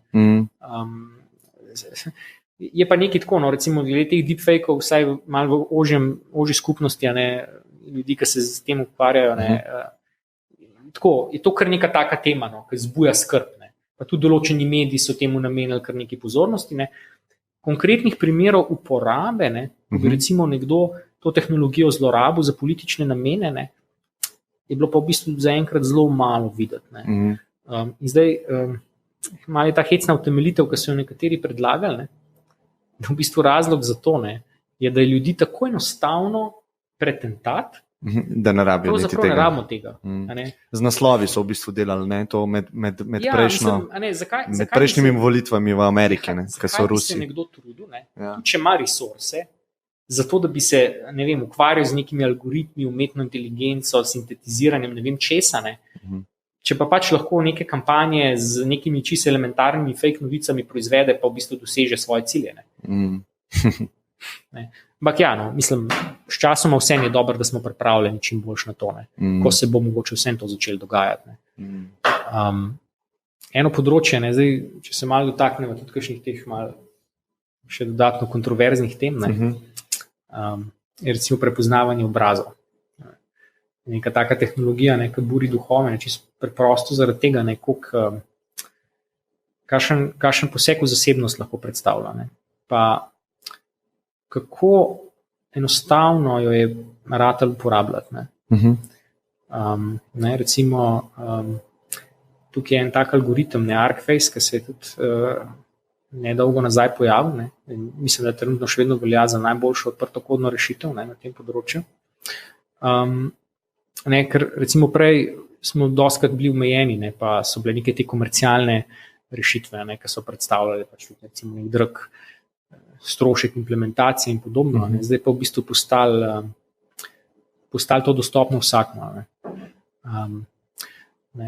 In zdaj recimo, če mogoče malo povem, kako v osnovi to deluje. Torej v bistvu vse, kar tak algoritem vzame kot input, recimo slika obraza od nekoga, in to sliko obraza zakodira v neko zaporedje števil, in to zaporedje števil v nekem prostoru teh parametrov predstavlja eno točko. In zdaj vsakeč, ko pride naslednja slika noter v sistem, on zračuna to isto zaporedje števil na podlagi lastnosti obraza, ki ga vidi, in potem primerja, a je ta točka nova, sveža, dovolj blizu tisti prejšnji v bazi, in če je, potem rečemo, se zgodi identifikacija.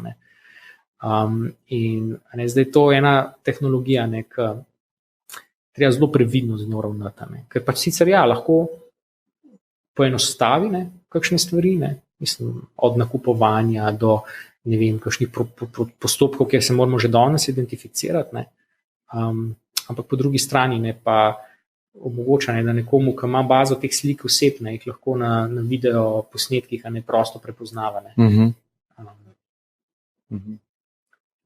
Zdaj sicer regulativa, vsaj v Evropski uniji, je kar močna, z GDPR-jem, ki proba v bistvu posameznike zaščititi pred tem. Ampak če pa pogledamo recimo v Ameriko, tam pa v bistvu kakšne podobne regulative še sploh ni. Se pravi, če imaš bazo, lahko v bistvu. Ja, v bistvu to, da nekdo recimo postavi pred svojo hišo tam kamero, ne vem, kje iz interneta pobere sliko oseb, pa potem preverja, a so te osebe šle mimo njegove hiše ali ne, naprimer, čisto tak dosti osnoven, banalen primer. Mislim, da v večini zveznih držav, kolikor jaz vem, ni nezakonito. Ampak vse je dobro. Eno je to, da to nek posameznik dela, čeprav že to je lahko sporno. Se posega. Odvisno za kjer namene, lahko je. Ja, ampak gotovo je poseka v zasebnost sosedov ali pa drugih ljudi. Ampak zdaj, če si ja predstavljamo, da to začnejo neke institucije izvajati. So pa lahko, mislim, take zelo zaskrbljujoče posledice. Tudi recimo, kar se tiče razvoja algoritmov umetne inteligence. Tako, prej sem rekel, da ogromno enih raziskovalcev zdaj dela na tem področju. In recimo, imamo veliko enih raziskav, ki grejo zelo v tej smeri, kako te algoritme uporabiti za dober namen. Ogromno enih raziskav, ki dajo rezultate, ki se jih da lahko za zelo različne namene uporabiti. Pa tudi kakšne, ki so tako pač kontroverzne, ki se nekdo sprašuje, koliko je pa zdaj to dejansko koristno imeti. Recimo, tle sem hotel dati en tak mogoče primer, je sicer po svoje fascinantno, ampak tako zaskrbljujoče. Gre pa za to, recimo, da obstaja nek dataset oseb, kjer so potem 60 prostovoljcem dali nalogo, ne, da ocenijo lepoto teh oseb. In so na tak način za 5500 oseb, kot jih je v tem datasetu, dobili te ocene. Ne. In pač potem naučili neko mrežo. Ne, kaj je lepota? Ki v bistvu proba napovedati, ne, to oceno lepote osebe. Ne. In mislim, tle sem dal linke, to pač obstaja. Ne. Zdaj, obstaja kakšna aplikacija za mobitele, da ti v bistvu svojo faco daš not, pa ti pove od 1 do 10, koliko si lep? Pač ni, ne vem na pamet, ne, ampak ni pa tehnološko, ni nobene ovire, da bi aplikacija obstajala. Se zato. Zakaj mislim, da je pač to tako malo kontroverzno? Ne? Zaradi tega odnosa, tudi, ki ga imamo mi do algoritmov. Ker recimo doskrat, ne vem, imamo mi lahko, ne, tako, ker raziskovalc nekaj razvije, ne, pa potem gleda, kako ta stvar dela, pa se zaveda vseh teh primerov, kdaj ta algoritem ne dela dobro, pa v kakšni meri zaupati njegovi napovedi in tako naprej. Ne. Ampak recimo, ko pa to pride mogoče do enega laičnega, končnega uporabnika, ne, pa je navajen doskrat to, kar dobiva od algoritmov vzeti, ker to tako je. Ne, ker mislim, mi kot uporabniki, ne, smo imeli še vedno največ izkušnje pri delu z računalniki, to, da je zadeva na nek način deterministična. Ne. Pač v tem smislu, če mu jaz znam to not, ne, bom vedno isto dobil ven. In nismo še zdaj tega elementa slučajnosti, pa šuma, pa napak, ki jih prenašajo algoritmi umetne inteligence tukaj noter vzeli v zakup. In se lahko hitro zgodi, da začnemo se preveč zanašati pol na to, ne? Da nimamo zraven tiste kritične presoje. A je to, kar smo zdaj dobili ven, res dejstvo, ne? Ali je to samo neka napoved, samo neka groba ocena. Zato lahko tudi pol pride na kakšnih takih področjih, kot je sodstvo, ful do problema. Sej, mogoče bo v povprečju lahko algoritem delal dobre presoje, ampak če se začnemo preveč na njega zanašati, pa če ne vemo vseh robnih primerov, kako to deluje, pa nas lahko odpelje v zelo čudne smeri. Se tudi primer bil v Ameriki, ko je algoritem definiral dolžino zaporne kazni. In je potem postal rasističen, ker je videl, da je v podatkih, da večina črncev,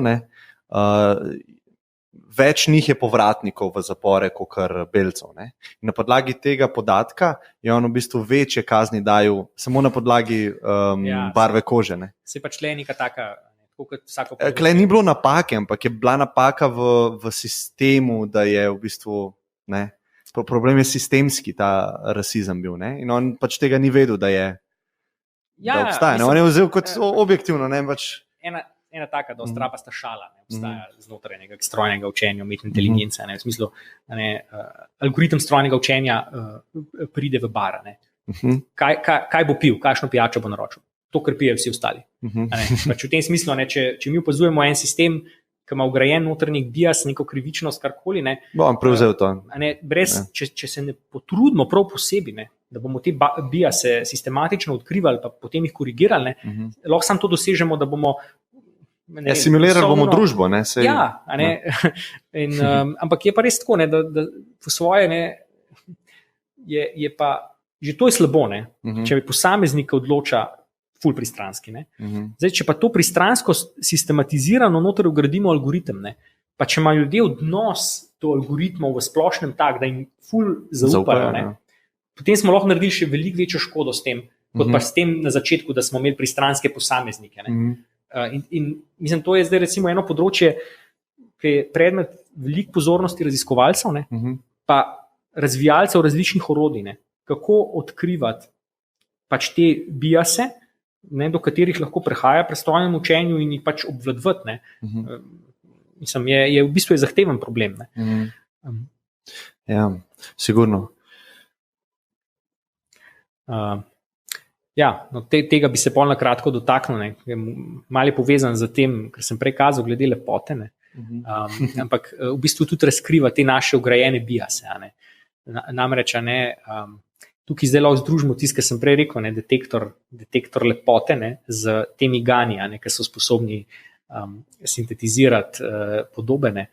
In recimo tle je zdaj primer, če mi zdaj izhajamo v eni točki v prostoru, ne, potem se pa premikamo v smeri tega vektorja lepote, ne, tako kot smo ga iz unih anotacij ljudi izbrali, ne, kaj potem ven dobivamo. Ne.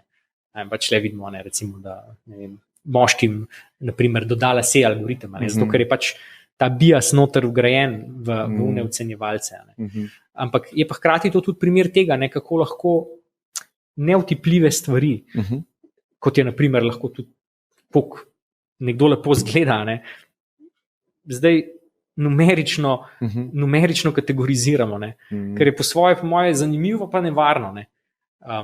Ne. To je tisto, kar mi smo na nek način algoritmi, ne, in zdaj probamo mi te algoritme opisovati. Ne. So kompleksni, ampak obstajajo sigurno neki zakoni. Ne. Challenge je samo to dosti točno opisati, pa dosti točno razumeti. Ne. Za vsako stvar, ne. Mogoče. Ja.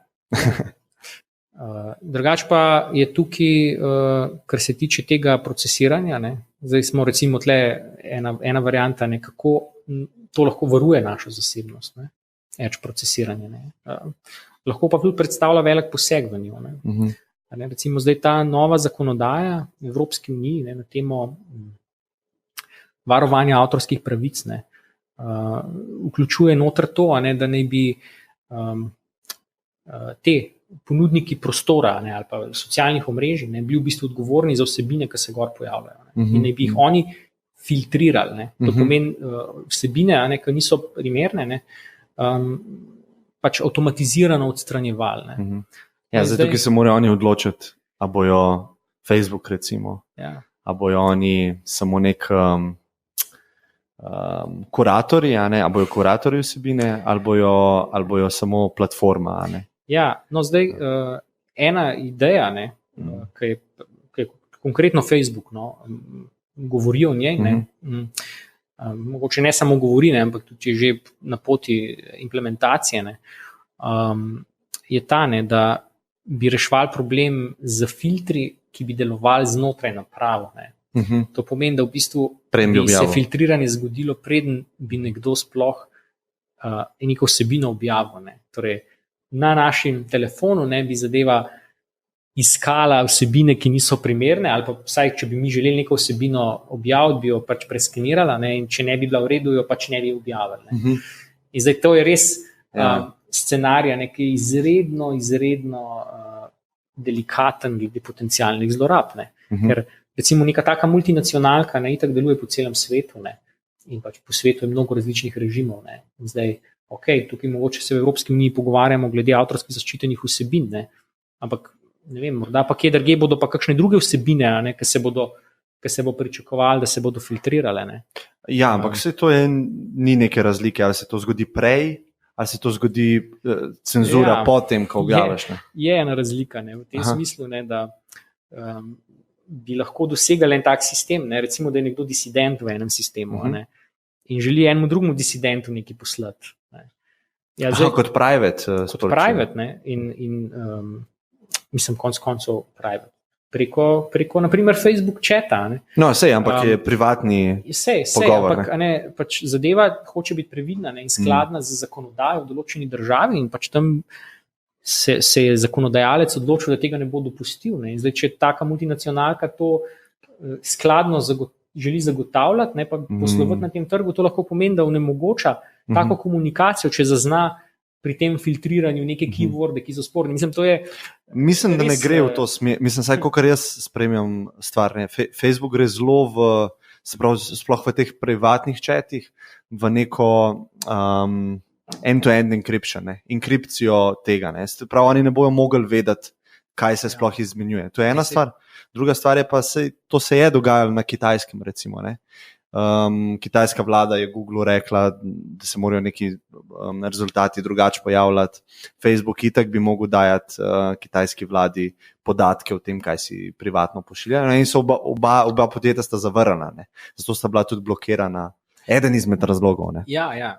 Blokirana v tem. Torej, ne vem, če bojo oni šli v to smer, da bojo, ne vem, iranski vladi ugodili in... Jaz upam, da ne. Jaz upam, da ne. Samo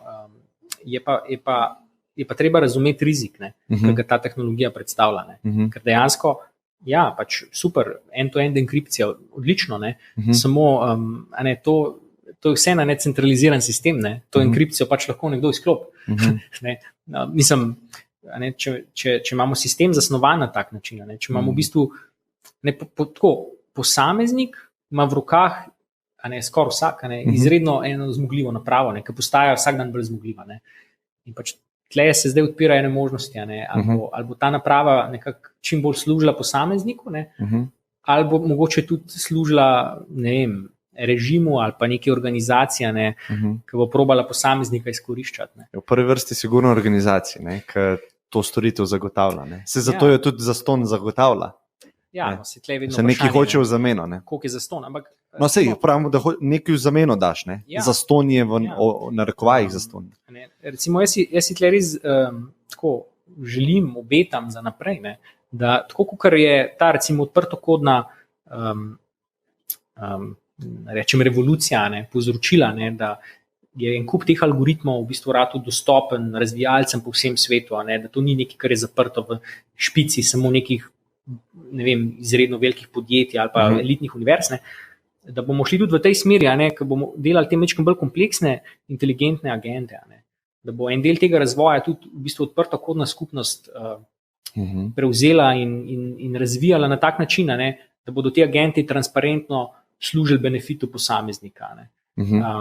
Mislim, vsej zametki tega so že, ampak ko bodo stvari ratale bolj kompleksne, pa te algoritmi bolj zmogljivi, pač moje upanje, da bo tudi na tem področju, da bomo prišli do nekih neodvisnih agentov, inteligentnih, kjer bomo mi kot posamezniki tisti, ki bomo njemu povedali, kakšnemu namenu naj služi.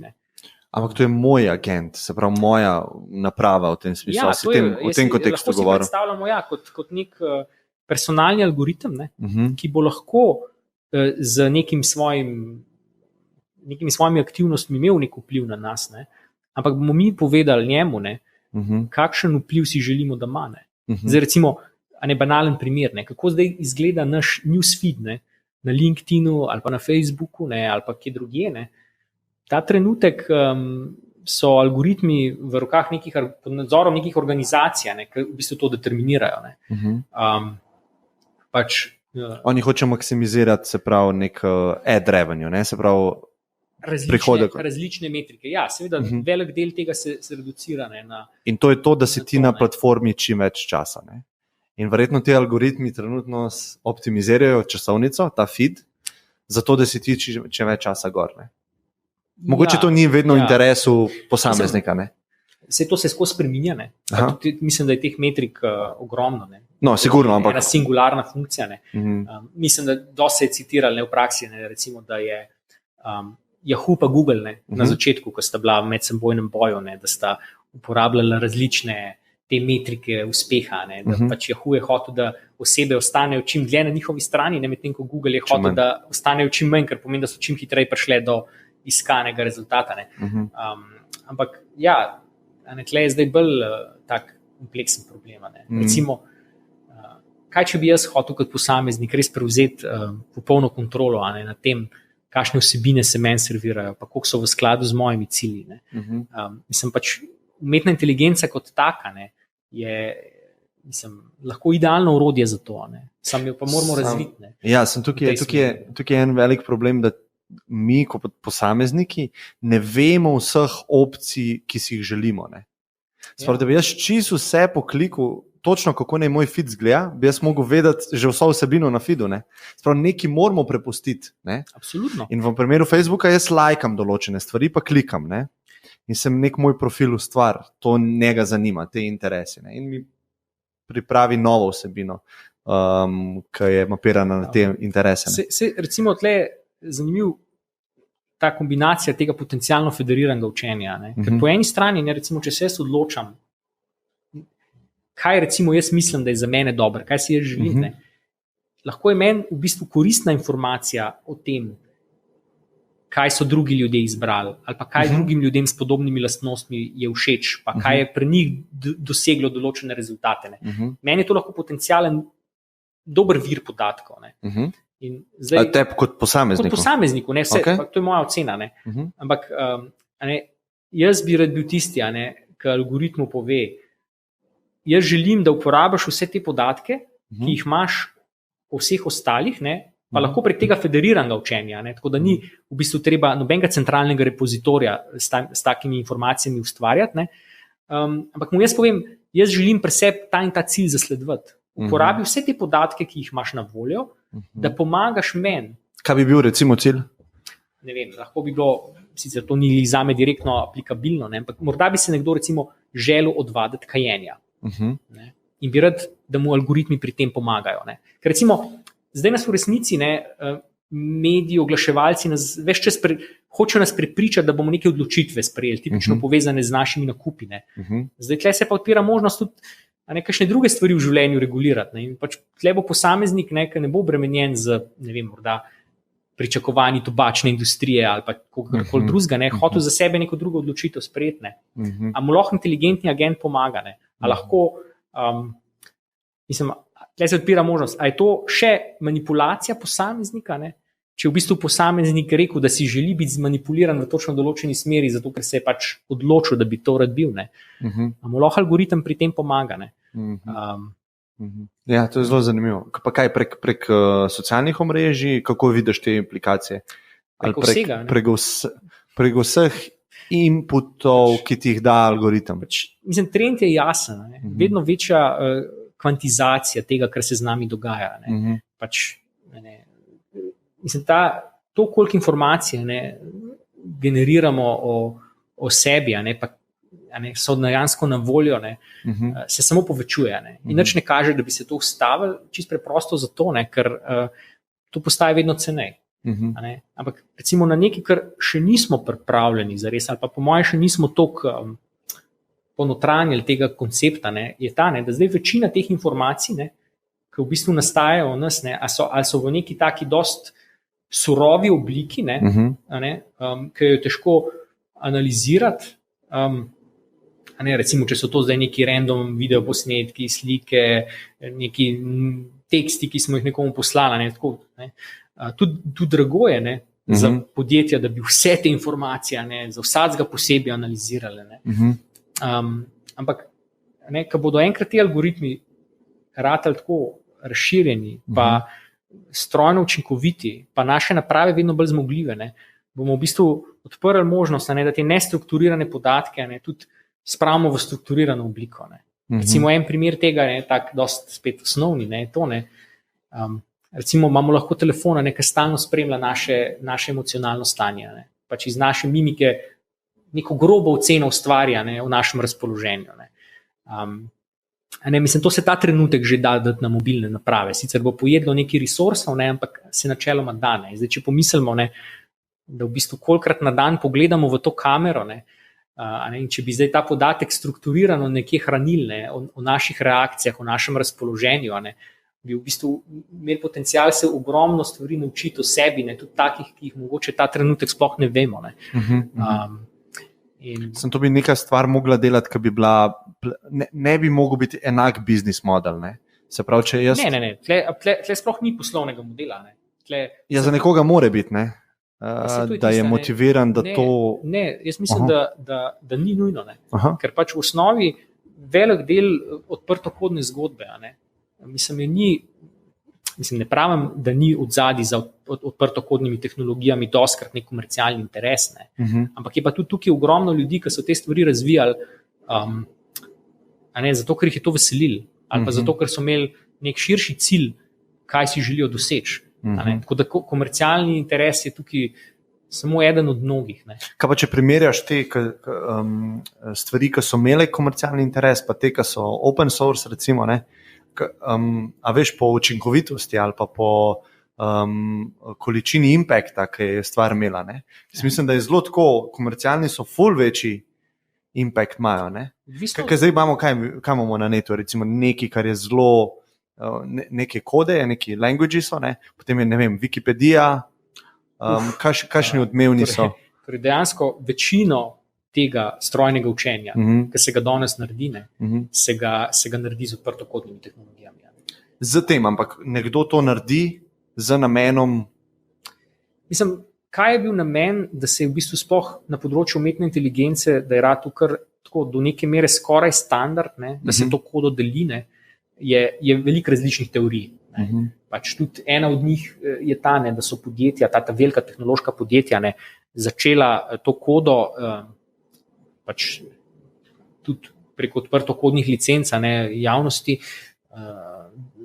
omogoča dostop, ker so želela v bistvu širiti na nek način svoj vpliv, pa v bistvu tudi privabljati kadre, ne, se prikazati kot nekdo, ki uporablja zanimive tehnologije, doseči to, da ljudje, ki pridejo v službo, že imajo ena ta znanja, ki so jih pridobili že a priori, ne, to je recimo ena opcija. Ne. Ampak jaz mislim, da kar se tiče same učinkovitosti, ne, mislim, je odprtokodni model bil že mnogokrat verificiran, ne, in je dal dobre rezultate, edino nekaj, kar rabi, je kritična masa. Torej, nažalost, ne, se dostikrat zgodi to, ne, da imamo kakšno osirotelo kodo, ne, ki jo sicer mogoče en razvijalec enkrat ali pa peščica njih, ne, so jo razvili, ne, potem jo pa niso vzdrževali.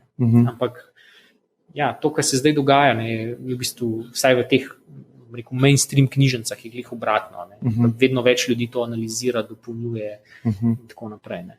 Ja, skoda ne, sam rabiš ne samo kodo, rabiš celo stvar zorganizirati, celo stvar spromovirati, celo stvar, ne, da sploh pride. To, kar sva govorila, da bi bil nek app, ki zazna tvoje emocionalno stanje in ti na podlagi tega servira nekaj. To mora nekdo zorganizirati. Ni dovolj sam open source koda. Ne.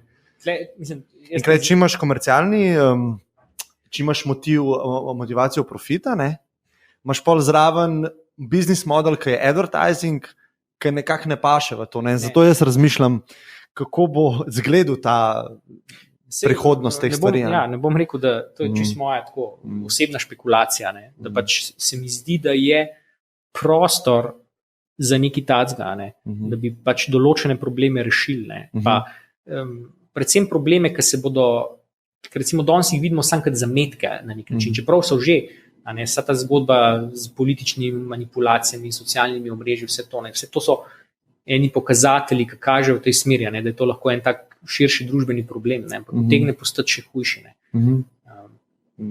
Jih prek tega, ne, da bodo vse to, kar se danes počne, bo naslednje let bistveno ceneje, pa bistveno enostavnejše izvajati. Cool. Mislim, da sva pokrila nek tak stanje trenutno, ne, na tega, tako da ful ti hvala za čas. Hvala za povabilo. Prosim.